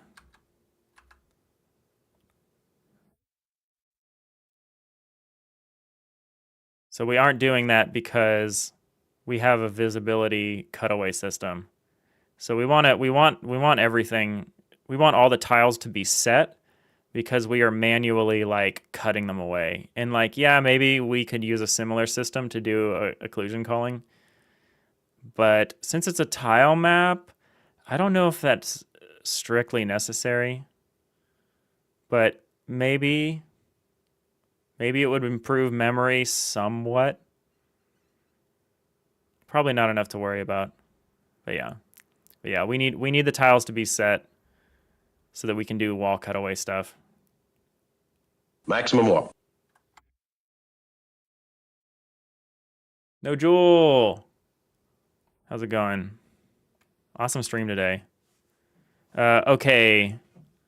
Sorry I missed. Sorry, I'm behind a little bit on the chat. Okay. You just started your final project for your senior seminar class at uni. Was hoping to use Godot, but wasn't allowed to. Oof, Unity it is. Yeah, that's rough. Yeah, my partner just took an interactive design class for their graduate school, and the teacher was like, y'all are going to be the last cohort using Unity. I'm switching to Godot. And it's like, damn it. Missed it. Missed it by 1. Oh, sorry to hear that. Scott, it seems like a short-sighted decision from the university. Yeah, exactly. Especially after that per install stuff. Yeah, there's lots of reasons I would not want to be using Unity. It's only because someone else got it before you. Oh, they're only going to let one of you use the engine? That seems a little silly.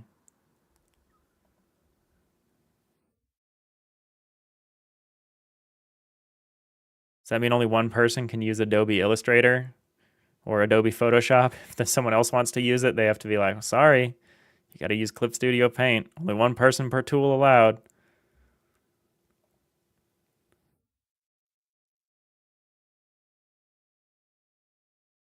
I'm sure I'm being reductive for dramatic effect. Oh, not what I wanted to do. Got to turn the input handler back on. I really wish this enable button, I wish this global variable enable button worked. Can you fix this, Ryson? This button doesn't do anything.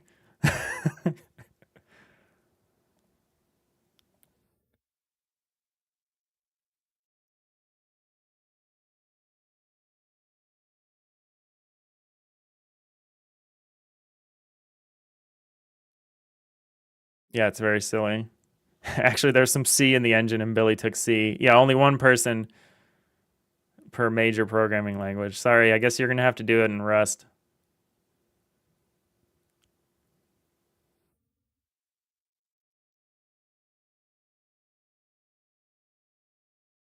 Yeah, it is weird, Ryson, because like I can't.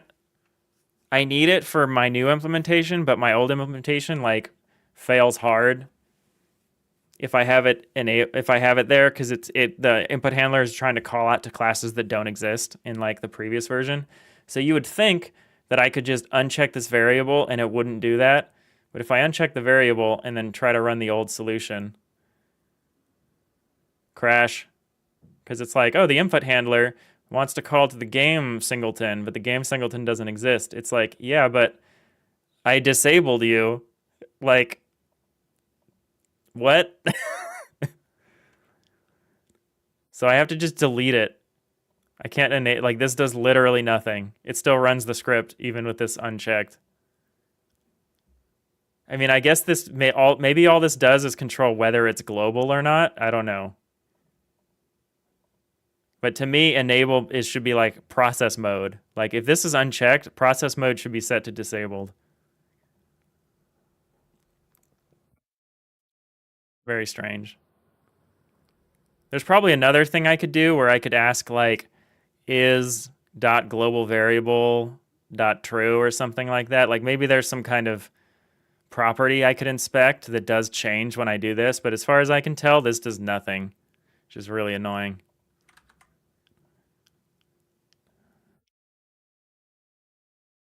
Is there an issue open? No, I'm just angry about it. I don't look for open issues when I find something that annoys me. I just move on. But yeah, I don't know. The guy who took assembly really screwed the whole class. Oh, in reference to previous joke. Scott, you see my mistake? That your first assumption was that button was making it global or not?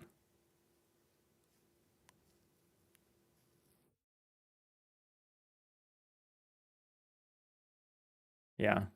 Okay, well, you see my mistake. I mean, I wish if I could, like, set the process mode of this thing, that'd be pretty great. Can I say something like if this dot global, if property hint global, I don't know, global. Yeah, I don't know how to get that to work the way I expect it to work. Oh, you see how it looks like that? Okay. I was like, dang it. I was like, is there a way to actually make this work the way that it should work?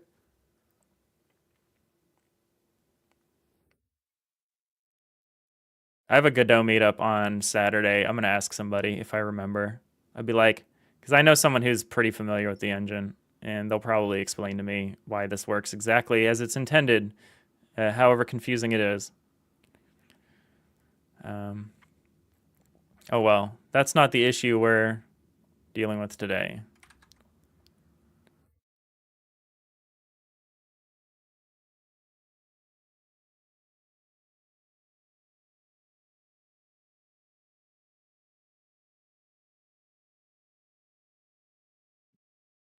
I could query the project settings. I mean, I guess that seems like that would be more of an editor setting than a project setting. Like auto load. No, that's auto reload. Global.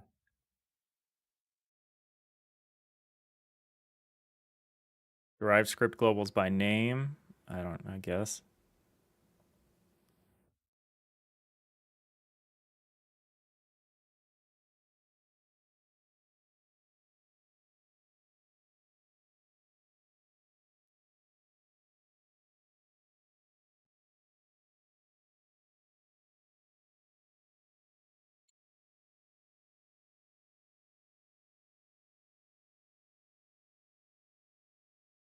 Yeah, I don't see anything related.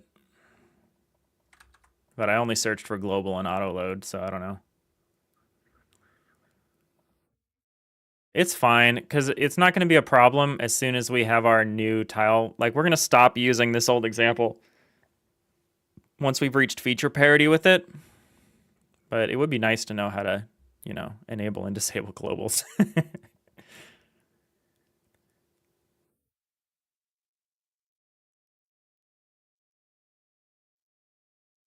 So what did we do? We fixed, well, we quote unquote fixed this. And anyway, if there was a problem with this, it would be affecting every single layer, not just layers 0 and 3. Here we're going through, so for every area, we're going through each layer. So X is area, Y is layer. So we try to go through the counts. Count is either count times 12 plus 2 for the header, or it's 0. Okay. Then you just add each layer's tile data. So you say if counts at XY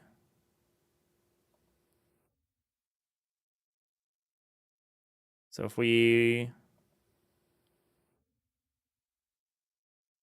don't get a count, we just say 0. We say pack data dot pack data dot oh no, we're adding the headers. Right, we're adding the headers. I got it. So we're saying 0 as a U short, right?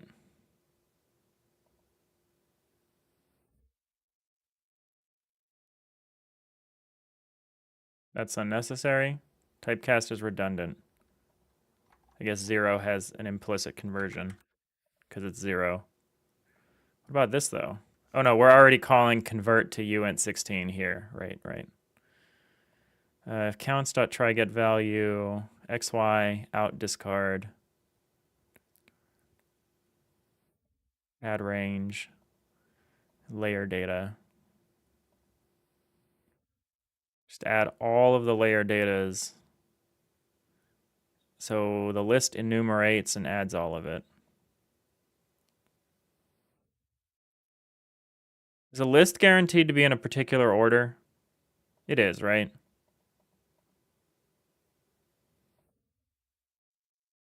That shouldn't matter, but I'm pretty sure it is. Ryson, you found an issue that seems to be what you're experiencing. The checkbox toggles the ability to reference the node by global name in GDScript.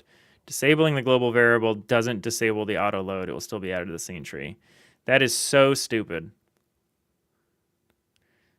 Have I tried going to project, reload current project after toggling the globalness of the script? Well, the problem is not that something is trying to reference the input handler. If that was the case, that would be easy to fix. The problem is that the input handler is talking to a global variable that doesn't exist. The C# global variable, the game singleton.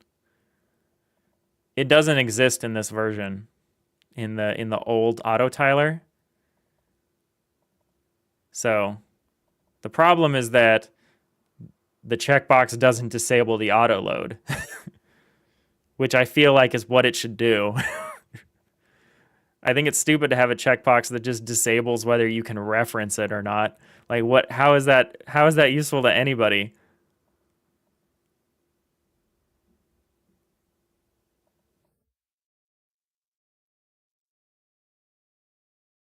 I mean, I guess that you might want that feature, but what I really want to do is be able to disable the actual auto load. Well, whatever. It's fine. It's kind of stupid, but it's fine.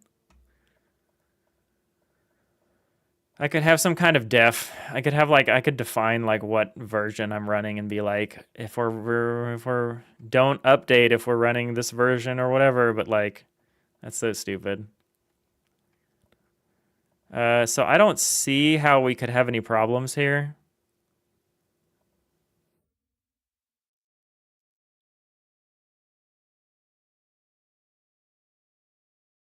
Because we're just iterating through the X and the Y. We're not doing any maths. We're not like filtering anything. There's gotta be something wrong with some of the X-axis stuff.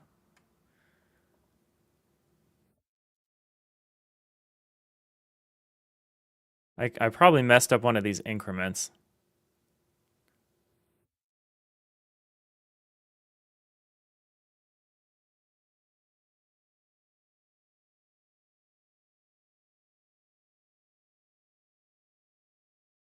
Like this is probably wrong, or this or something. This is probably wrong. I'm going to double check that because that's one of the only places that we do this. The only place that we do axis specific stuff is down here when we're setting the atlas chords, which weird because I've confirmed that the atlas chords we're setting is correct. So I don't think it's there. There's something funky going on with a particular set of layers. Particularly the floor layer is always broken. It's weird that the wall layer is conditionally broken. There might be something funky happening when we're comparing ourself to the other block forms in our own block. There might be something weird happening there. We're going to check that next. If the problem's not here. So here we're saying if absolute max axis index is greater than 0, we increment x. Otherwise, we increment y. If absolute max axis index is greater than 0, increment y. Otherwise, we increment x. That's exactly what we have written here. X, y, y, x. Greater than, greater than. I want to just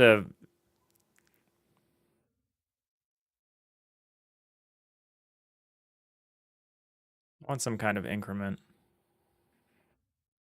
I want a better way of writing an increment than this. Atlas chords with y equals atlas chords dot y plus increment. No, Jewel, something funky going on. That's how you felt most of your stream too. Oh yeah, your eye tech is so cool though. Like your whole face tracking tech is like amazing.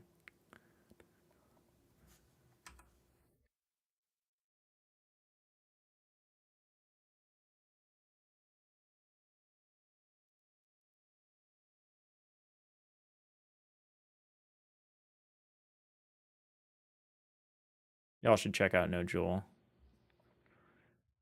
They do a bunch of different cool Godot projects. Well, they're not all Godot projects. They've got a bunch of add-ons and stuff. They're doing some cool tool development. They just dropped a YouTube video, which is pretty great, which I'm going to link in both the chats. About an energy shield shader. Super awesome. Where is it? Here it is.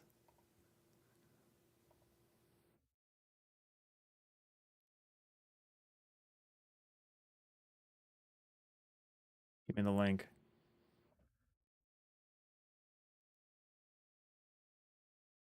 Super awesome energy shader tool that I'm linking in the chats. That developed by our community's very own No Jewel.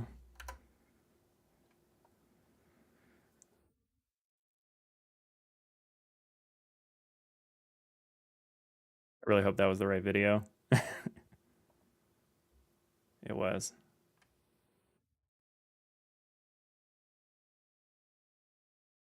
We got ads.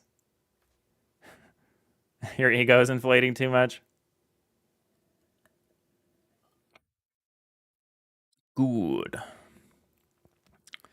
Everything is proceeding as I have foreseen. All right, why is this not working? Why is it so hard?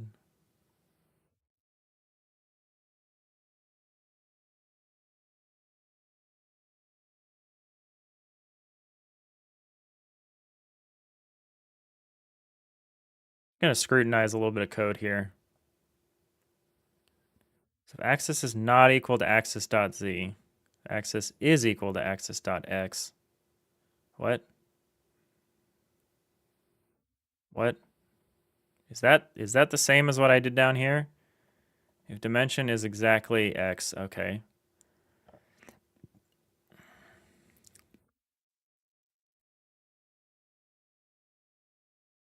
Dimension is not z, okay.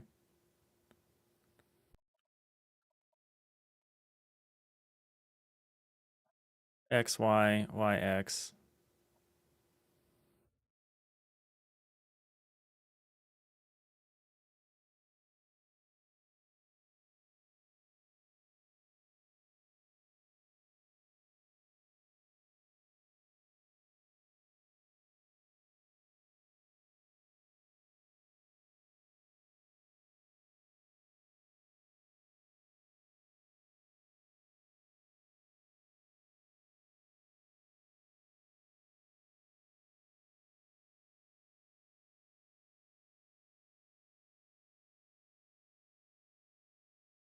Really hope I didn't change something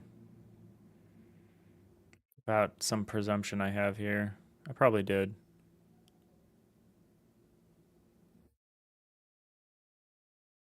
Absolute value of the adjacent faces dot max axis index. The absolute value. Am I doing that? Yeah, we're doing dot abs dot max axis. Okay. And then am I also doing that here? Dot abs dot max axis. I wonder if this function works. If x is greater than y, greater than or equal to y, and if x is greater than or equal to z, turn x, otherwise turn z. Otherwise, if y is greater than z, return y, otherwise return z. Okay, that looks like that works.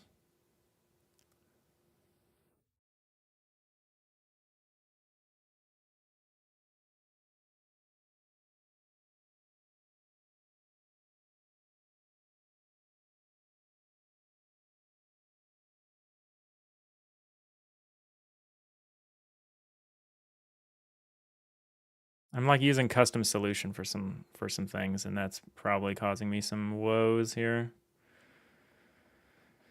Where I'm like calling the same function, but I'm calling my implementation of the function, and I'm just presuming that it's correct. But I did heavily base my implementation on the Godot version.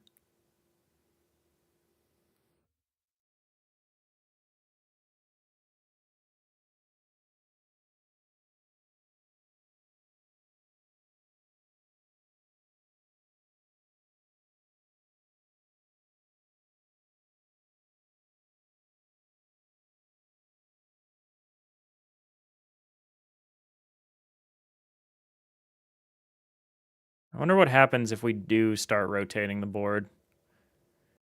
I'm going to start trying to twist the camera and see what happens. Nothing, which is, oh. Oh, it's breaking. That's good.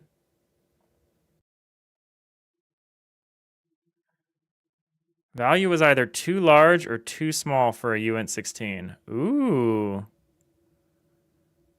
This might point to something. There might be an issue with the data we're sending over. Okay, okay. See if we can figure out what that was. I just started turning the camera like crazy. I know you can't see it because with just one object, there's like nothing that you can't tell that I'm turning the camera, but like I'm doing it. Okay, so I do it once and immediately it fails. Convert uint to uint16 position.x. -6, 9. How is a -6 too big a number to convert it to a uint16? Also, how am I getting a negative number out of this? Oh, okay. Because I'm rotating based around this origin.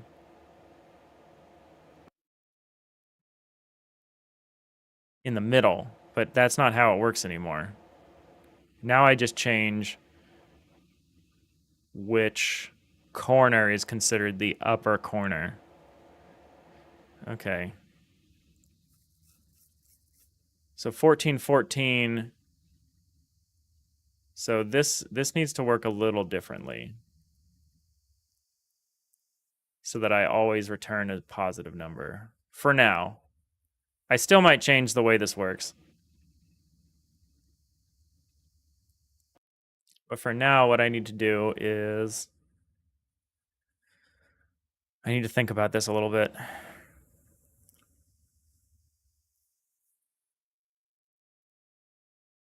So if the upper corner is 0, 0, and the bottom corner is 14, 14 of our diamond.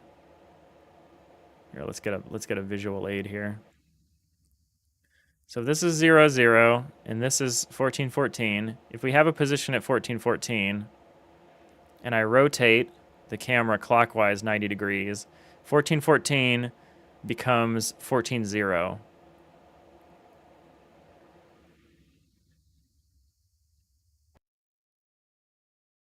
Okay, so instead of... So if we go to our implementation here, let's just focus on our vector 2 implementation. So instead of negative yx,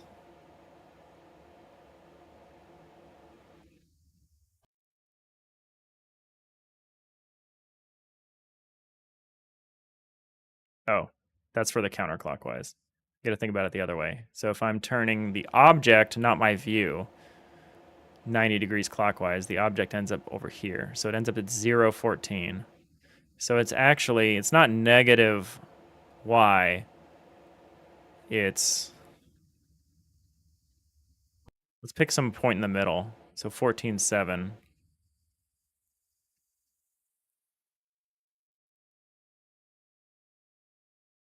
13. So 14, 1 would become 13, 14. So it's the max.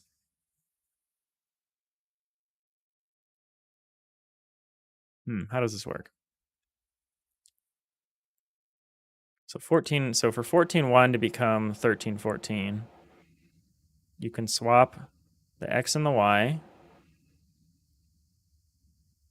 Well, you can plug in the x for the y, is what you would do. And then the y would become,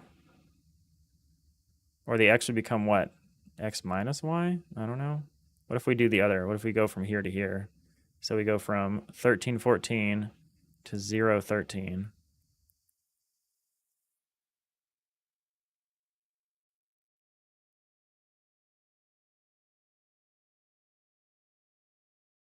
Yeah, I need to think of this less as a rotation and more of like a change of basis. But I'm too dumb to like do that well.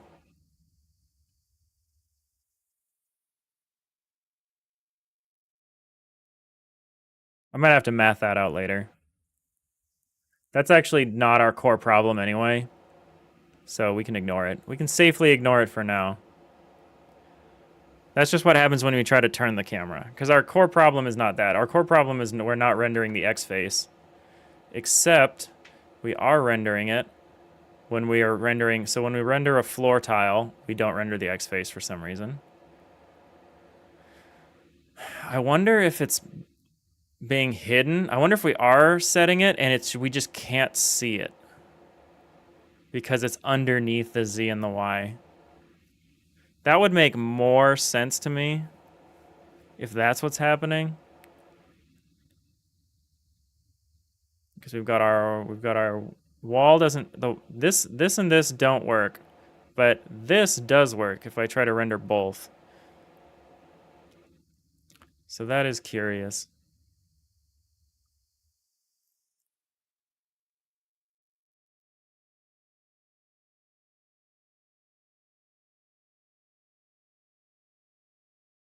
It should be fine. We shouldn't need to. Oh, we still have this weird Z indexing problem. Look at that. Why do we have that? Why does it consider this? It doesn't do that here on the Y side. Like it correctly renders the face in front of the outline. But for some reason, it's very puzzled by the Z index of the X face. So maybe it's being assigned to the wrong tile. That's kind of the only thing I can imagine. And in this case, it happens to be showing up in the right spot, but it thinks it's one tile back than it is. Is maybe what's happening?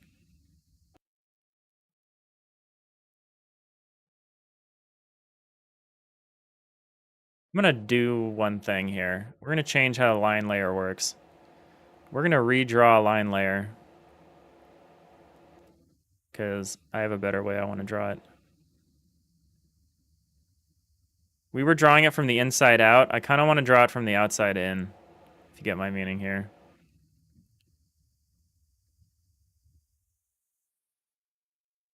Ryson, when turning, you'd probably move the coordinate you want to be rotated to recenter it just long enough to rotate it. Subtract 7, 7, rotate it, then add 7, 7. Yeah, maybe that's the way to do it. I'm still not. I don't want to go too hard into it because I'm still not sold on this 0, 0 being the upper corner thing. I mean, this is kind of how we need to store it in the block buffer, which is why I did it. The block buffer representation needs to be like this. But we could also just convert it to a different coordinate system when we're reasoning about it. We don't need to map it onto the tile map like this. And in fact, I think mapping it onto the tile map like this is very bad. But it does presume that there's a tile in the middle, pretty much however we do this. Like the way I've currently got this system set up, it only supports, like it expects there to be one tile at 0, 0. Which I guess is fair, because you want a tile to be at 0, 0. And so your pivot point might not actually be 0, 0 for the ship, but for the camera, the pivot point should always be 0, 0. So if the ship turns, might turn at like -1, -1 or something like that, or 1, 1. If the ship is further back, like is longer in the back than it is in the front, or it's like an even number and it needs to be off by 1. We could still rotate the camera based on 0, 0 in the center. And then we could do the ship transform based on its own pivot point. Maybe we do that. Yeah, I think this having the upper corner be 0, 0 needs to be a transform, needs to be some kind of offset calculation that's only being done when you're indexing into the buffer. And no other case. Like as soon as you start talking to the tile map, you're expecting the origin to be here in the center, or somewhere near the center. And then the AABB can tell you what the difference is between the volume's center and its world position. Because it could have a world position of 1, 1, and that 1, 1 is its center. Yeah, okay. Yeah, I think I'm going to change the way I do this a little bit. We'll probably do that next time. You mangled that explanation. I kind of know what you mean. You're putting it into some kind of an intermediate space to make doing the math on it easier, and then you're taking it back into a different space. Like, I'm just not a big matrix transformations guy, so I always struggle to think about that stuff when it comes up. I was just talking about this to Najul today. I'm like, I hate this. Like, I hate doing vector anything. But we'll figure it out. And I'd rather make that change early than late. All right, we're going to change the line layer stuff. So the line is going to be drawn from the outside in, and I'm hoping that resolves some of the Z indexing issues because it makes the Y sorting less of a conflict. And I think that will be good, if nothing else. So let's see what we get with that. Okay, so that's correct. What happens back here? So this is not correct. This, we should be drawing over this in this case. Well, we're drawing over the underside stuff, which is good. But this is still over us. The Y sorting should be doing something for us. Why is it not? Are you not set up to Y sort? Ah, you are not. Okay, that explains it. Are you also not set up to Y sort? You are not. Okay. Everything that inherits from the board should be set up to Y sort. Okay. Now we should get the right behavior for that at least. Yeah, okay. So I don't know if that was related to the issue we were seeing. Now we're getting the correct Y sorting between the line layer and the tiles. So that's good, at least. And let's see this. We might, if we still see the issue here, no, we don't. Okay, so that was like a red herring. Something worth addressing though, for sure. I like that it's 2 pixels thick though, so we can see if we're intersecting it visually. Like there's a very simple check to see if we're intersecting it. Like we go into the line, but we don't go through it. I like that.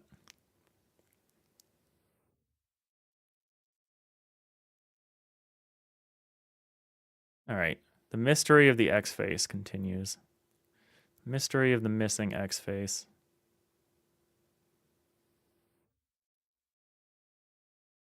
What if I just go ham with like the tile offset for the X faces just to test to see if it's being hidden?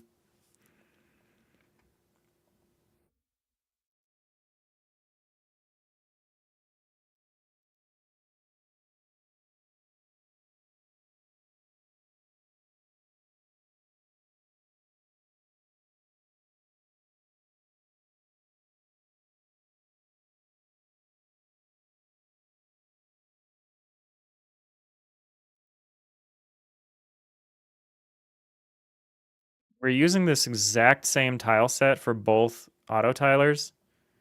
So it doesn't really make sense that it's not that any of it's set up incorrectly, but I'd still want to check. How do I scrutinize this? I got to go in the tile set, not the map. So I got to go select, and I got to see here. Alice chord 0, 0, whatever. Texture origin, -8, 8. That is the correct texture origin.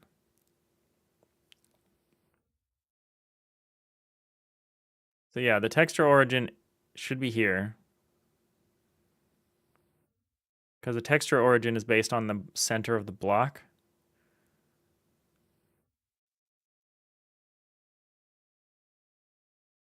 So there's nothing wrong with that. And in fact, these are probably the same. I mean, relatively. Yeah. These are also set up correctly. Okay, so I don't want to mess with this because this is definitively correct. So I need to figure out some other reason why specifically these faces are not rendering, but their alt tile equivalents are. Kind of insane, because otherwise they're exactly the same.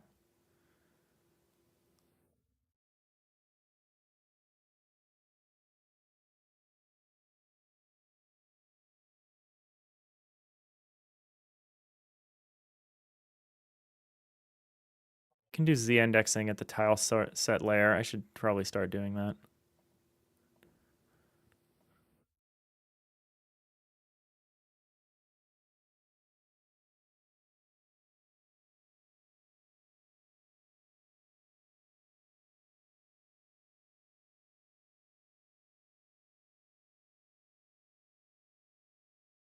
Yeah, I don't feel like there's any problems with the tile set. And yet, we have mooey problems.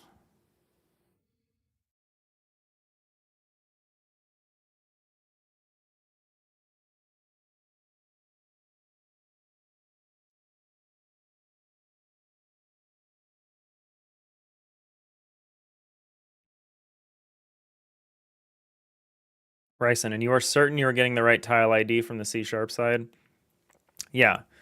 So, well, I am absolutely certain that the correct data is going into this.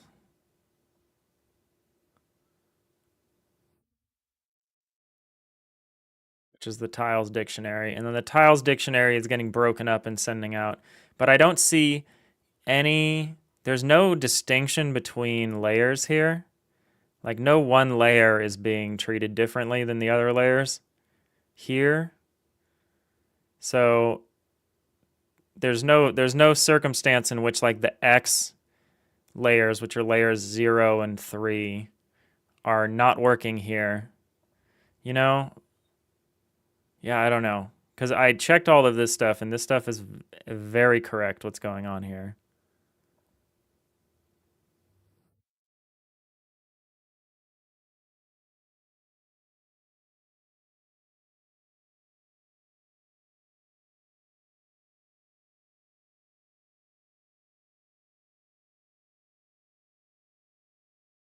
It's possible that maybe the unpacker is doing something weird. Guess let's scrutinize that a little bit. We're getting further and further downstream here. 1, 0, 1, 2, 3. Oh, well, this is weird. 1, 2, 3, 4, 3. Oh, why is that 0, 1, 2, 3? Oh, there we go. It's just taking a while to show me what's happening.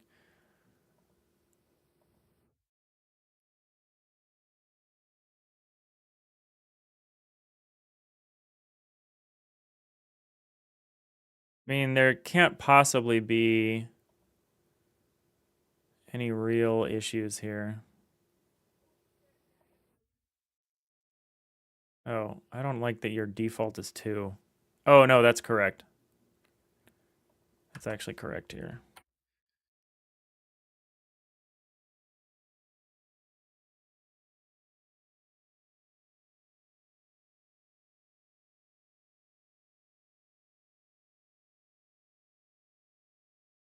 I mean, like, I guess it's conceivable that the unpacker is not doing this correctly, but it's also not making any, it's not doing anything per layer where it's like, for child and get children, your children are in order from 0 to 5. Your grandchildren are also in order from 0 to 5. Hey, Cryoman. You'll only be there shortly. You have a question. If you like in Zelda, for example, have holes in the floor and you want the player to respawn from where they fell in the hole.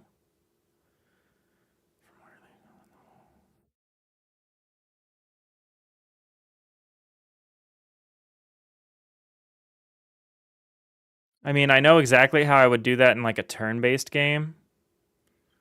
I would just know where my player came from. So you could do something similar. So like if you're, it depends on how your player falls in the hole, but you should be able to just check the direction of the player relative to,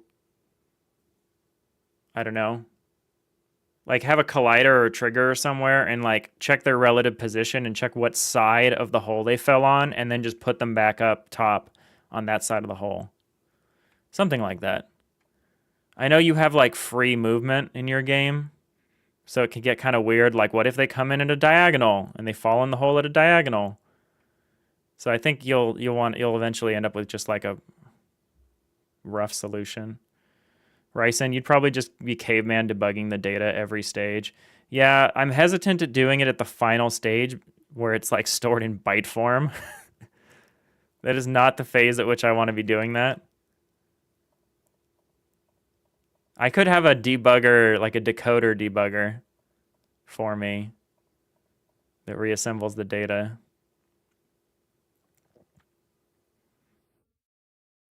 So we're iterating through children. The get children iteration is in order from the top down is my understanding of it. But again, if there's a problem at that point, it doesn't explain why the problem is specific to the X face. Like there's something we're doing, and we're treating the X face a certain way, and it's causing there to be an issue. So it makes me think that it can't possibly be at the encoding or decoding phase here because we don't distinguish between the different faces. And it's not just like it's skipping the 0th index, like the first index, because we're also seeing the problem at index 3, which is the other X face. Other X face. That's index 3 is the wall's X face. Index 0 is the floor's X face. The floor cube block, the floor block. Is that right? Index 0 is the floor block and index 3 is the wall block. I think that's how it actually goes. So yeah, I don't think our unpacker, I think the data is getting over correctly. There's something I trust in the data, but obviously we're getting weird behavior. So maybe there's a problem with the tile map? I don't know.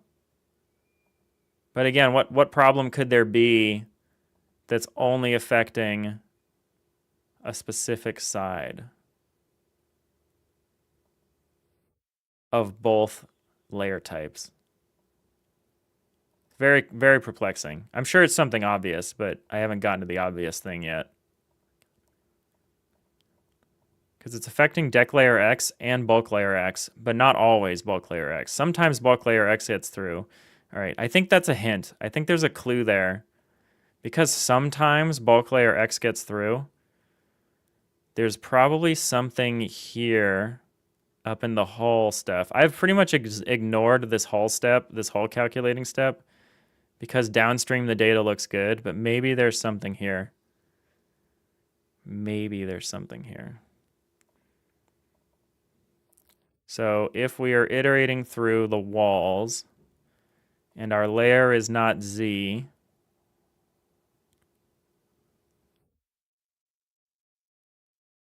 so we check our op block.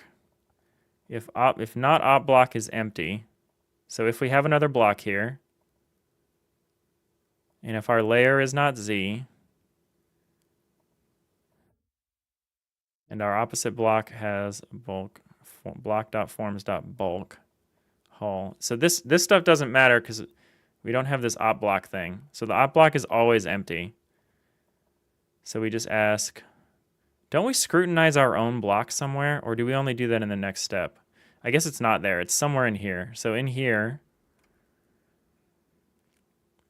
every frame, you should probably have a way to know if link is on the ground. Reset. Okay, so Cryoman, if you're still here, Ryson has a suggestion, which is every frame, you should probably have a way to know if link is on the ground. Reset the last spot on ground if and only if link is still touching the ground. Yes, that's great. That should get you to safe spot to respawn it. No, that's perfect. I didn't think about that. That's like the, you know if you're on the ground if in case you implement a jump, like so you can know if you can jump or not. And if you aren't on the ground, you can probably only jump once or whatever because you have like a double jump. Like, so you can jump once to get off the ground and then jump once again in the air or something like, that's like the basic double jump or whatever, right? And so you could use a similar idea of tracking if you're on the ground. And then when you aren't on the ground because you're falling through a hole, yeah, that's perfect. Just ask, where was I the last time I was on the ground? I never do that because I don't do action games. I don't do action games. I don't do platformers. But jump? Well, no, you don't. When you by but jump in a top down. No. You don't need to implement a jump. I'm just making an analogy. You have a dash that works that way? Oh, like you dash once and you can't dash again until something happens. But yeah, just, oh, so, well, you're in a top-down game. How do you know the player fell into the hole? Would be, I guess, my question. Skylar, hey, the algorithm sent you. Wow, thank you, Algo. Welcome in, Skylar. How's it going? Collision detection? Oh, so it's not a hole in the ground. You just hit the collider. Oh, then just get the point of the collision and then get the vector of the difference between the collision object and the point of the collision, right? Or even just get the difference, get the vector between the player and the collision object, like, and that vector will point you towards, if you do it in the right direction, the vector will like point you towards the side of the hole that you collided against. Yeah, then you don't even need jump detection. You just need to scrutinize your collision event. That's a lot of code. What does it do? So we're working on a re-implementation of an auto tiler tool I have. So we're making an FTL-like, like FTL faster than light, like a kind of Star Trek space simulator kind of game. We're making an isometric 3D version of that. So we're working on an auto tiler that helps us do that. Here's the previous version of the auto tiler. That's more fully featured. Yeah, real-time sim versus turn-based sims require different approaches. I know, it's very true. In real time, you're kind of just waiting for something to happen, and you don't know when it would happen. But yeah, I'm kind of pleased that I think we're setting this up as a turn-based game. I think it's going to make my life so much easier. We might change our mind, but yeah, we have this auto tile tool so that we can make these 3D structures. So, and we can tell, we have an auto flood fill, so we can tell if like the structure is exposed to outer space or not. So we can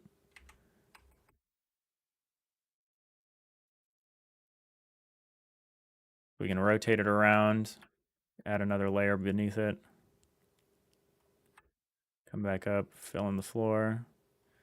Make some doors. So yeah, we're working on these tools to be able to build out content and build out levels for this game. Let's actually build the airlock and then build the door. Let's build a 2-wide door. Oh, we got to put a roof on it or the auto tiler is not going to be happy. There we go.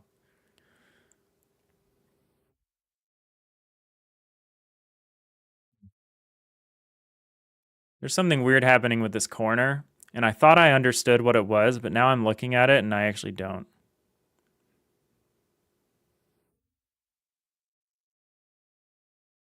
Perplexing. There's a weird, you can kind of see a gap there, and I thought I understood what was causing this, but now I'm like not so sure. It's 1 pixel lower than I expect it to be.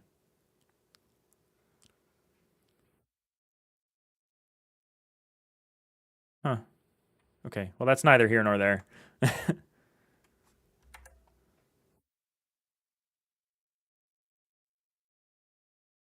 That's sick. Oh, I appreciate that. Appreciate that, Skylar. Scott, from a logic standpoint, turn-based games are usually a lot easier. Can get trickier sometimes having animations that run in real time, but turn-based logic and state. Yeah, we'll probably need some kind of... Well, it's a lot easier for us if we have like explicit turns. It's kind of depends on whether you have like a you go or a we go system, right?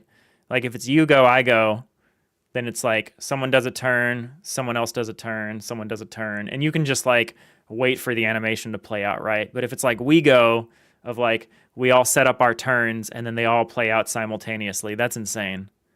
I want to do a we go game at some point. I have an idea for one, but that's probably my next game. This game is probably going to be like a you go, I go turn-based thing. Because yeah, it's going to probably end up being more Into the Breach than FTL in terms of gameplay. But I think that's a consequence of the increase of the amount of state that we have, like the amount of, like, there are going to be multiple ships with multiple decks with multiple characters running around. It's like, you can't track all that in real time. Scott says, real time, you're running that logic every frame anyways. It's usually more straightforward to tie animations to game state. Yeah, and that's something I don't love, is when you're like waiting for an animation change so that you can trigger a game state. I would rather just have the game state and then have the animations interpolate between game state, but have it's all being derived from the game state, right? Like the animation doesn't tell the game state what's happening. It's the other way around. Yeah, it's definitely easier that way. We'll see. We might hate it. I'm a little afraid of making it a turn-based game because there's a lot of people that just don't play turn-based games. Whereas if I made it pausable real time, it kind of would be open to everybody. Like FTL is pausable real time. But to me, if I'm being really honest, pausable real time is just turn-based with extra steps. That's my hot take on what pausable real time is. Pausable real time is just a turn-based game with variable turn length. And also like an optional like turn timer. I don't know. I can't, there's a better way to describe it, but I'm displeased by real-time pausable. I don't like it. It's good when there's not much happening each turn. Pausable real-time is great if there's not much happening, and then a whole bunch of stuff happens all at once. All right, so how could there possibly be a problem with the hulls? This is my question.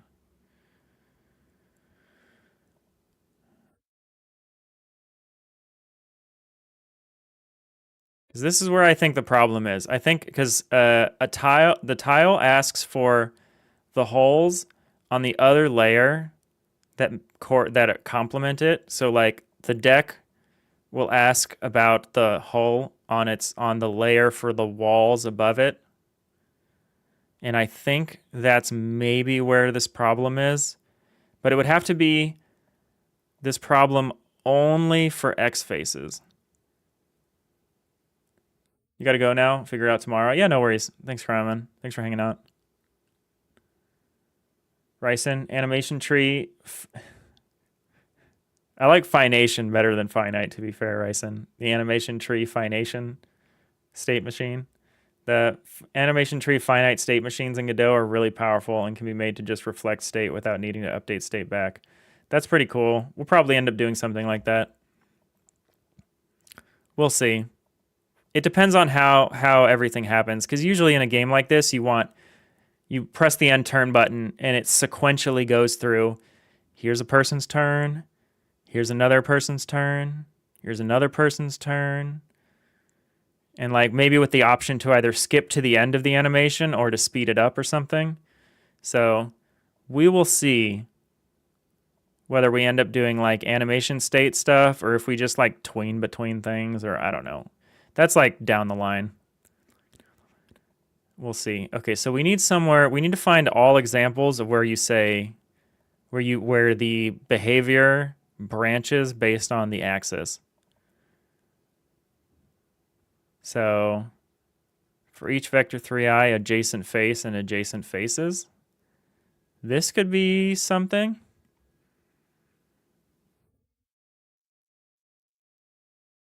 So your adjacent face for an x-axis is up, down. Okay.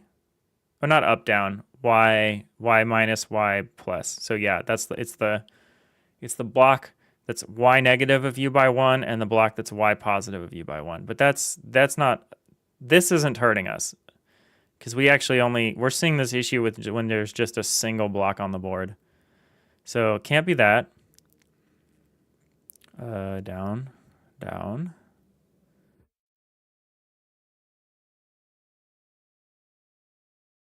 There could be an issue with Hull that's affecting us somehow, but I don't feel like that's possible.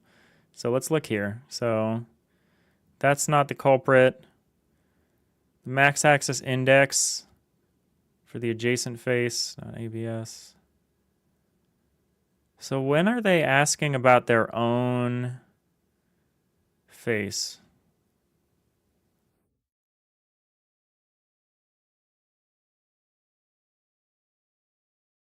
Oh, it's right here. This is the line.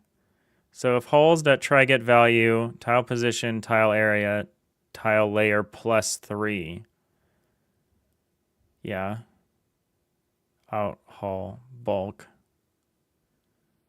So if we have a bulk tile here, then we say our atlas coords with y equals atlas coords dot y plus 2. So this is working. If bulk is the same as our hull, okay.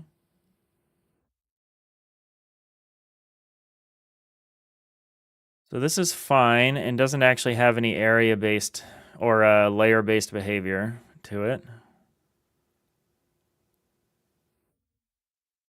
It just compares every...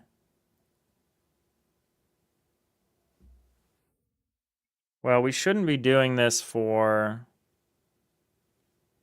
layer 3. But layer 3 is rendering correctly, so whatever that is not a concern.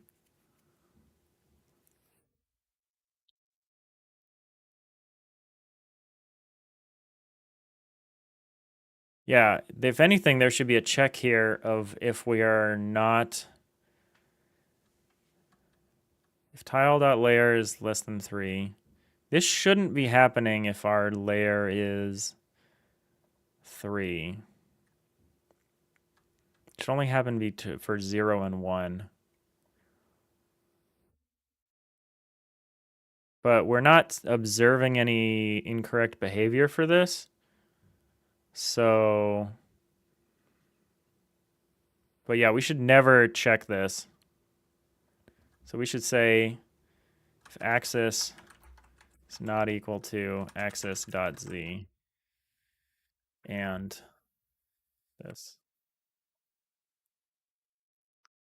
So that we should be doing for one thing. We do that in the Godot implementation, right?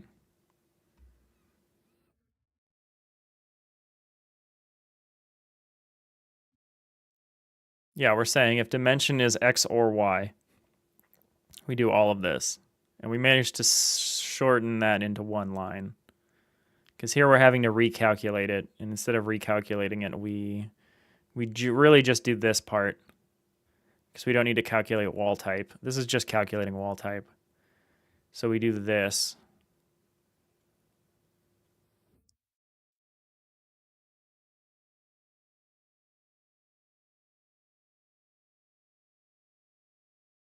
Okay.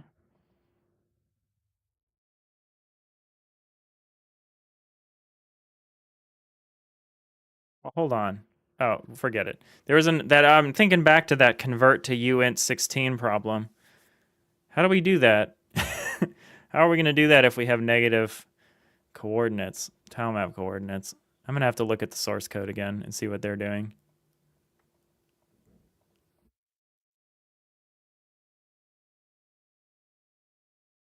But that's not our current problem. Our current problem is, so we do this, that's fine.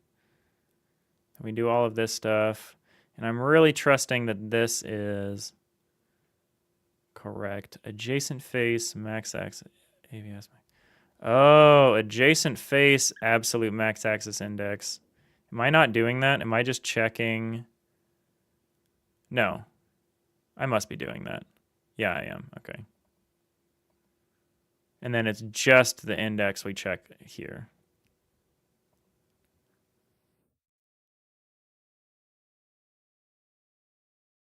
Dimension is not z. So it can't be this because we're doing this to the y.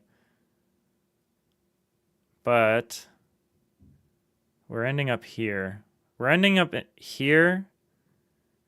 I shouldn't be testing this code anymore because we've already verified that the output is correct. It's kind of frustrating.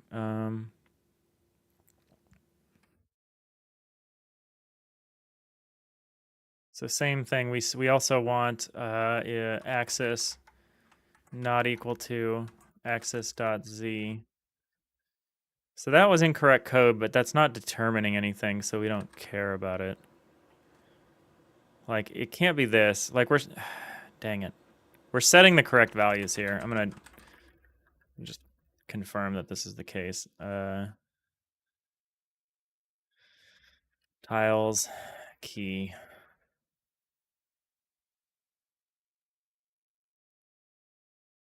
We're not, like, flipping the layer in the axis or in the area at any point, are we?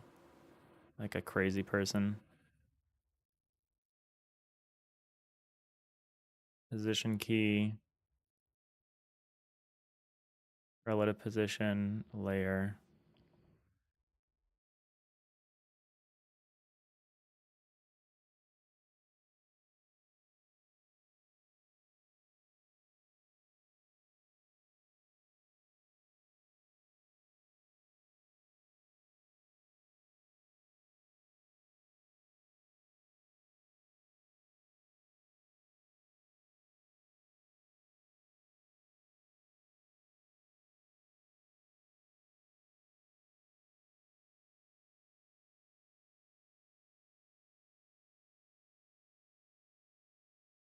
Make that consistent, even though that's also not doing anything for us.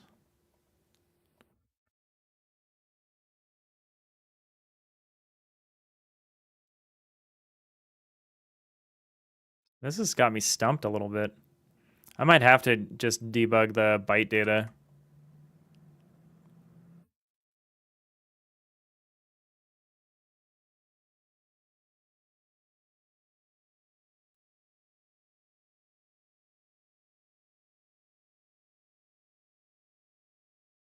Let's say if index is equal to 0 or index is equal to 3, print grandchild dot tile map data. I think we're just gonna have to look at the data. Sanity check.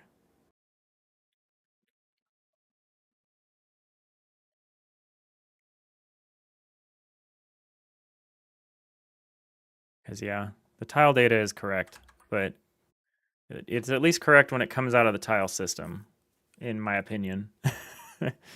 Obviously, that doesn't seem to be the case. Oh, now we're not rendering anything. Do we have a crazy error? Oh, I never declared the input handler. Oops. Thanks, input handler.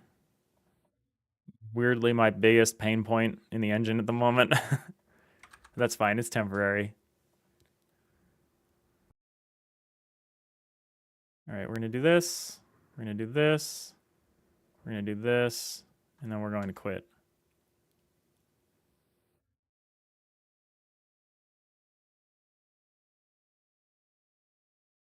How are all of these empty?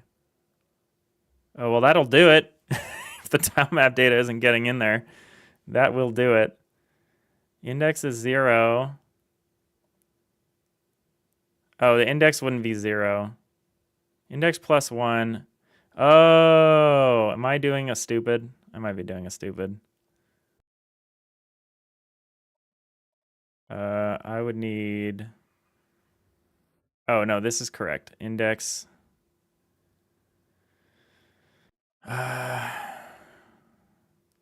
5 times 6 is 30. So it's if index is 30 or 33. We're going to try to be really careful with this. We're going to do like 1, 2, 3.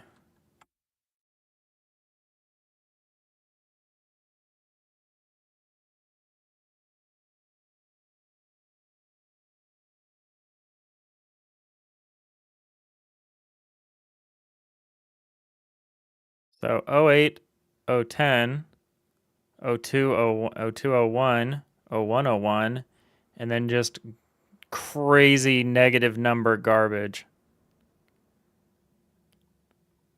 That seems to be what's happening.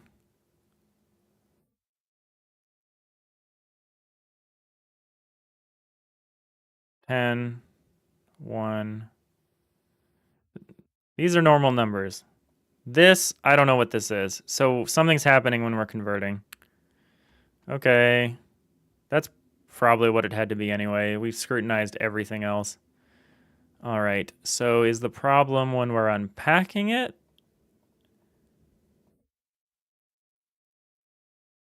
Or is the problem when we're packing it? Because the zeros are in the right spot, I'm thinking the problem is an encoding problem. Okay, we're narrowing it down. We're narrowing it down. So the problem is like here, maybe. Or maybe it's here.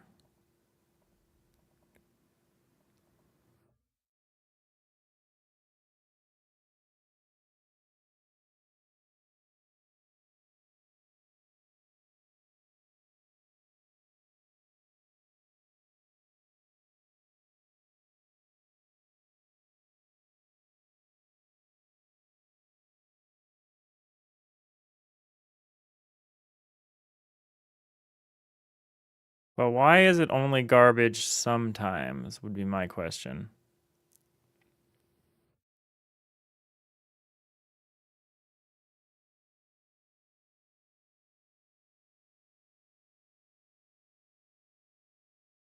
Also, why is it printing so much? How often are we calling this function? We should only be calling this function sometimes. And by sometimes, I mean like almost never. Oh, we need to know something about this. We need to say like... We need something like this. Oh, while output.tiles.count is greater than 0, byte tiles equals output.tiles.dequeue. So we are dequeuing it. Who's putting this stuff back? Are we just putting it back even if we don't run it? Or we don't have anything to add? The system is running too often.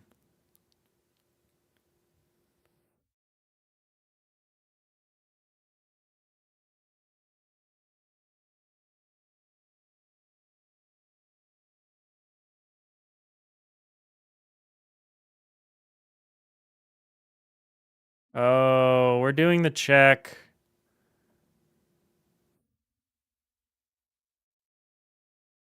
This is my fault for not adding adding an additional state.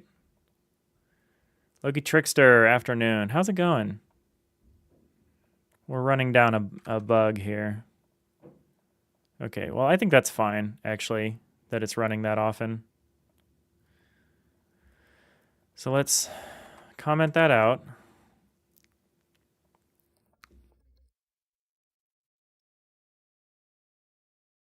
Come back here. Let's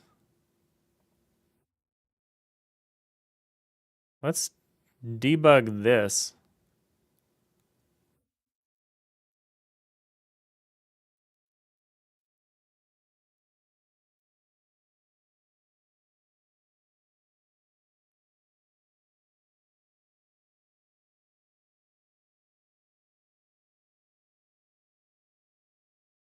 I'm a little concerned about our enumerator now. Oh. You know what I want, writer? Yes, you do. Who needs AI when writer is just like, I know what you're going to write.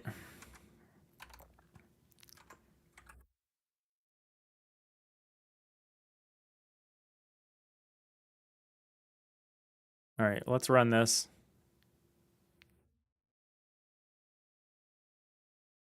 Let's do this one,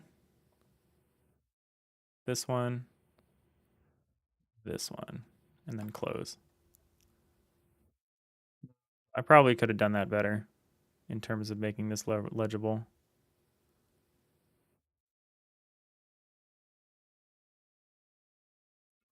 These numbers all look good. There's no crazy 255 spam. So they convert to you went okay. That's good to know. Okay, so the failure is not there.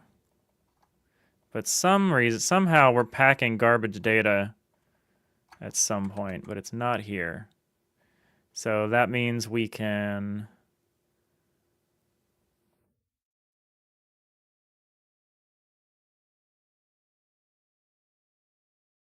kind of want to print packed tile map data and just look at the first 36 fields and make sure those are correct. 36. There should just be a 1 in the first 36 here. So 36.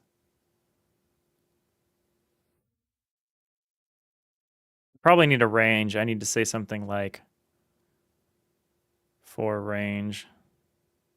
Oh, it's not 36. It's bigger than that, isn't it? Because it's huh. There's no count data here. Oh no, here it is. 14, 14, 14. So here it is. So these are our layers that have data in it. These are our 3 layers. So these 3 layers have data in it. That seems reasonable. The data looks fine. Yeah, I need to write a more comprehensive. This data all looks fine though. So it's not, so the data's coming in fine. It's being unpacked incorrectly.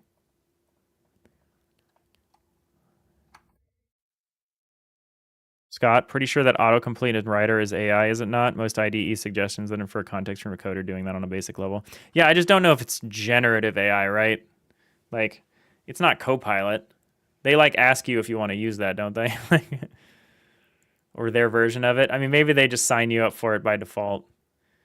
I can't just be like, write me code that does this thing Like how I do, like it's just doing very simple, like, I see that you're iterating through every property of this struct.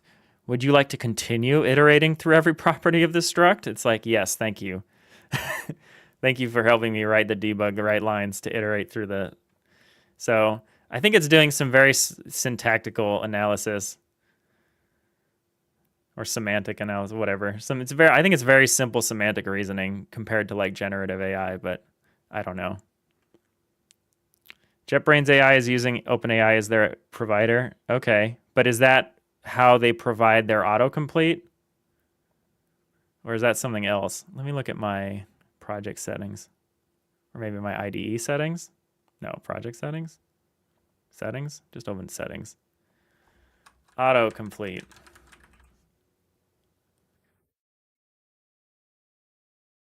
It's probably not going to tell me how this works. Auto. Code completion. Yeah, what powers their code completion?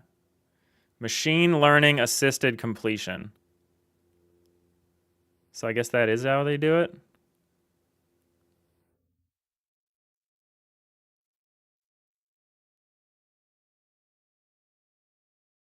Makes sense.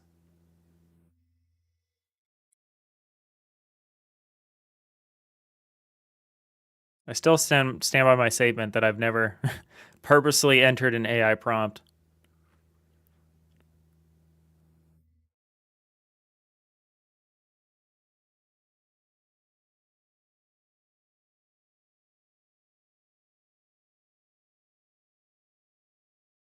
Height matching completion. Okay. Oh wait. Yeah, I don't know where that. I don't understand the inline completion settings page. Run local full line completion suggestions. Runs entirely on your local device without sending anything over the internet. Okay, that's cool. Does it for C#, C, C++, CSS-like, JavaScript. Download models. Ask before downloading.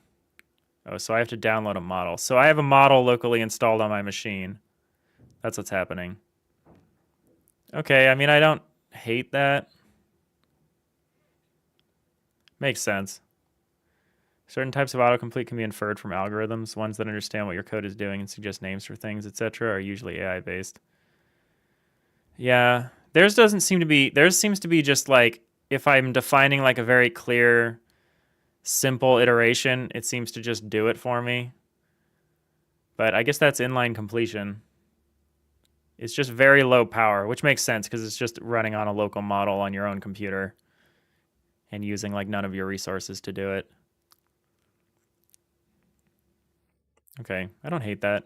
It's not like Copilot, which you can just be like, hey, Copilot, write this routine for me.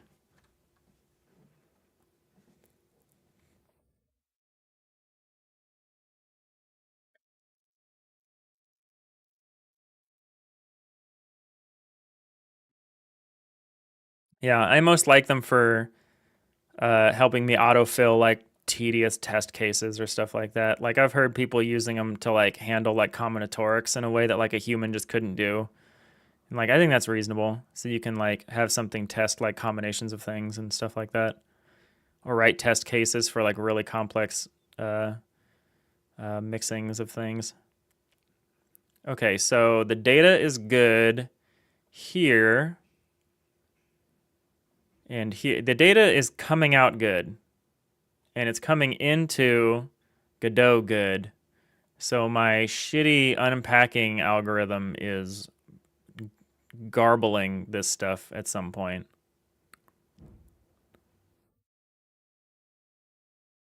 Because this is all, yeah, here are the headers. So 14, 14, 14. These are the three tile map layers. There's one, 05, 02, 08. So this is, so 05 is source ID. Well, hold on. I actually don't know what these numbers are. But they're not garbage. They're not just like 255 getting spammed for like across the thing. But somehow when we get down to here, that is what we get. So if I just scrutinize, so if I just print this, yeah, we're just getting crazy garbage data. So header 0, position 8, source ID, whatever, some kind of negative number. Atlas coords also garbled.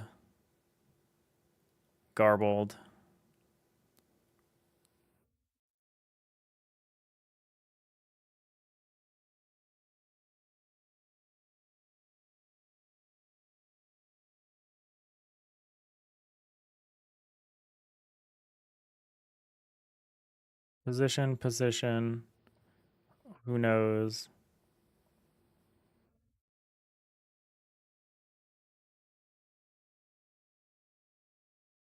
And this is another tile. So there's 2 tiles in this layer.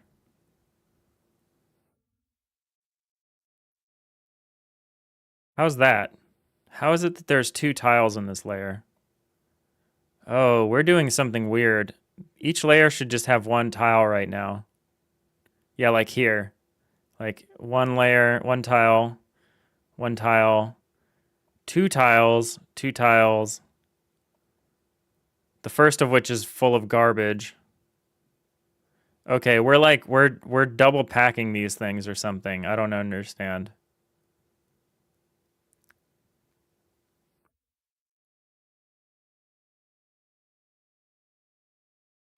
Yeah, I'm not determining I'm slicing them up wrong, I think is what's happening. I'm curious about how I'm slicing them up only in such a way that we're messing up the X's, the X faces. Garbling those components. Yeah.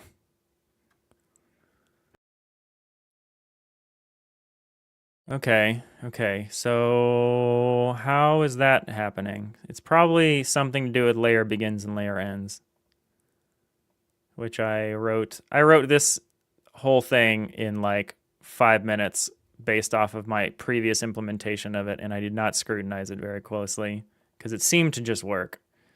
So let's see, where could the problem be? So the layer does not begin at index. Oh no, it does, because tilemap data is a packed byte array. We're slicing off, we should be slicing off so what does slice do? So we have a begin int, from begin inclusive to end exclusive as a new packed byte array. Okay, so that's good. So we're slicing the headers off is the first thing we're doing, which we arguably don't need to do. We actually could skip this part, and instead we could just say index is this. Let's actually do that.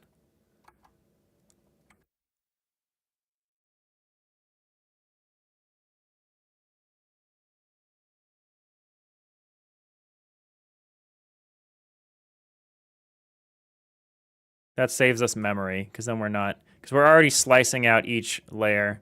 So let's not also slice. Let's leave this array, this data pinned here.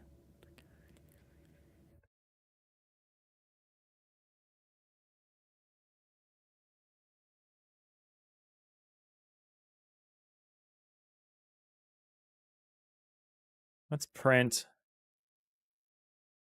layer count. And then let's print this.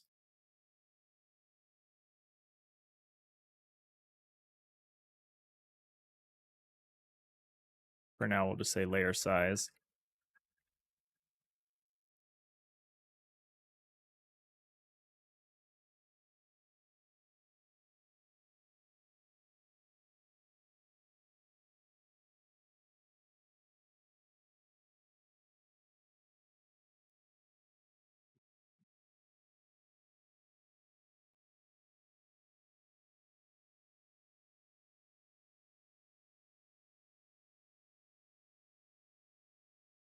Let's print layer index, layer size,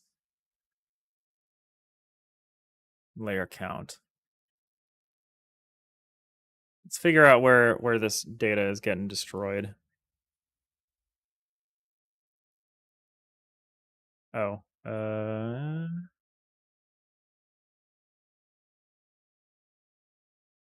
layer begins. Oh, layer begins at index.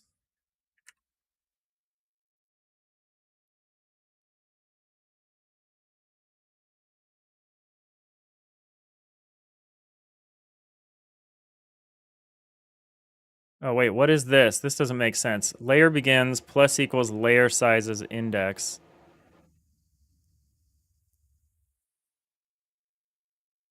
Oh, index is not that. Index, so we want this to be layer begins. Layer ends needs to be defined.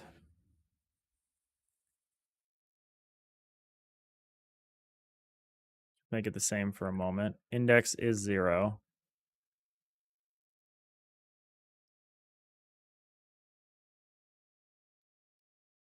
Let's forget about this for now. Let's forget about this part for now. I just want to see, I want to double check the header information. Make sure that's being pulled out correctly.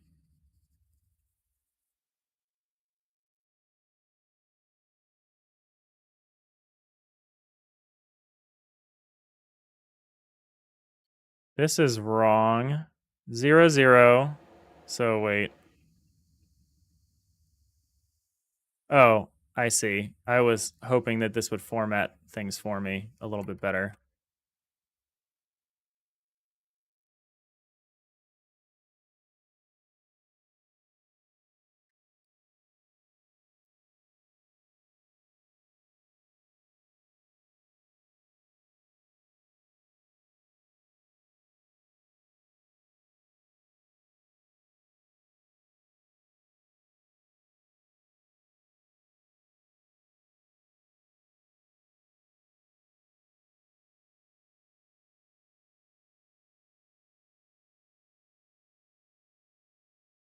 Or should it be prints and not print?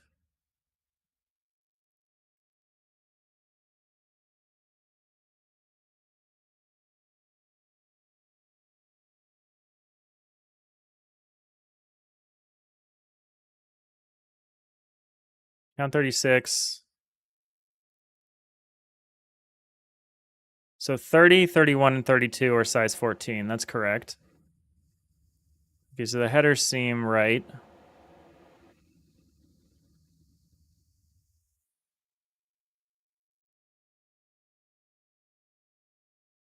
I'm going to check one more time with this and then this.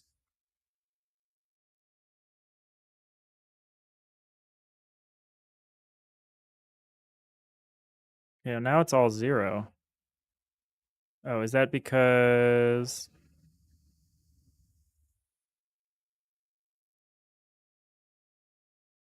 Here we go. So that's the wall by itself. That's correct. Let's scroll around and find both. I need to like encode an additional thing, which is like total size. And like if size is 0, I need to just like clear everything and not mess around with this. But yeah, there's something weird happening. What happened to the... both the wall? Here we go. So for the wall and the floor, 14, 14, 14, 14, 14. Okay, so the headers are correct. So we can trust the header information.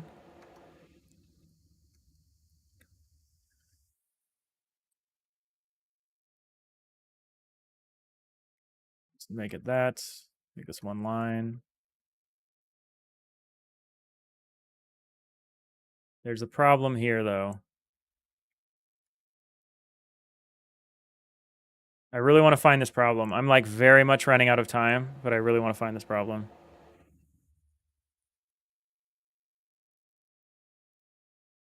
My problem is I also made a change here, which is not good.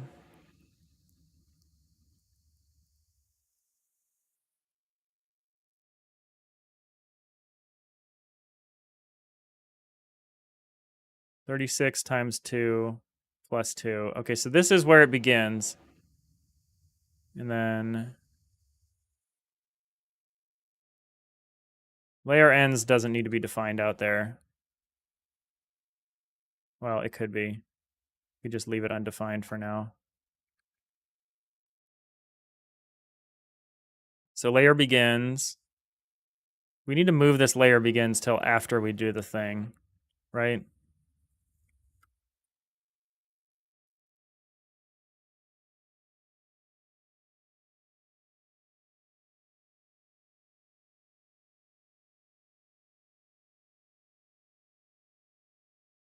So we do this after. We do this after the tile map packing.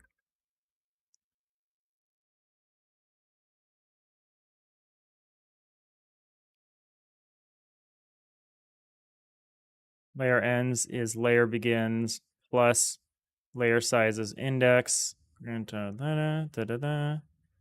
Yeah, layer begins. Then we increment. This might work. Max Hurley, what's FTL? Yeah, faster than light. FTL faster than light. Oh, shit. We figured it out. Wow. What a narrative arc this stream has had. We golden. Yeah, we were unpacking the data incorrectly. Weird that it only expressed itself for the X faces. Yeah, we're working on a tile map editor that has an auto tiler component, Max Hurley. If you're still here, I'll show it to you real quick. Otherwise, I gotta run. Huzzah! I actually probably gotta run either way. Who are we raiding? Let's figure out both those things while we get this raid going.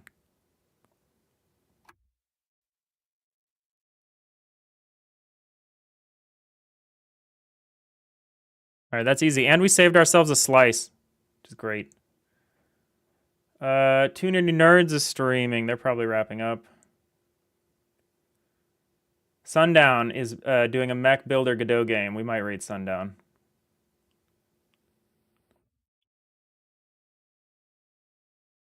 Woo! Yeah, we're doing an FTL. Like, we'll be doing this every day this week, Max. I know you caught me right at the end here. I have a meeting in like 1 minute, so I need to go to that. I would love to show off more of the tech. But yeah, we're making an isometric 3D version of FTL Fast and Light.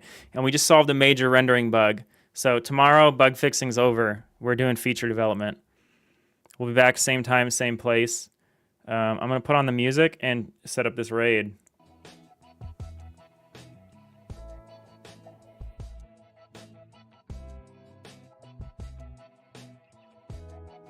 I really appreciate everyone hanging out today. Maximum warp. Maximum warp, indeed. Thank you all so much for watching, and I will see you next time. Bye.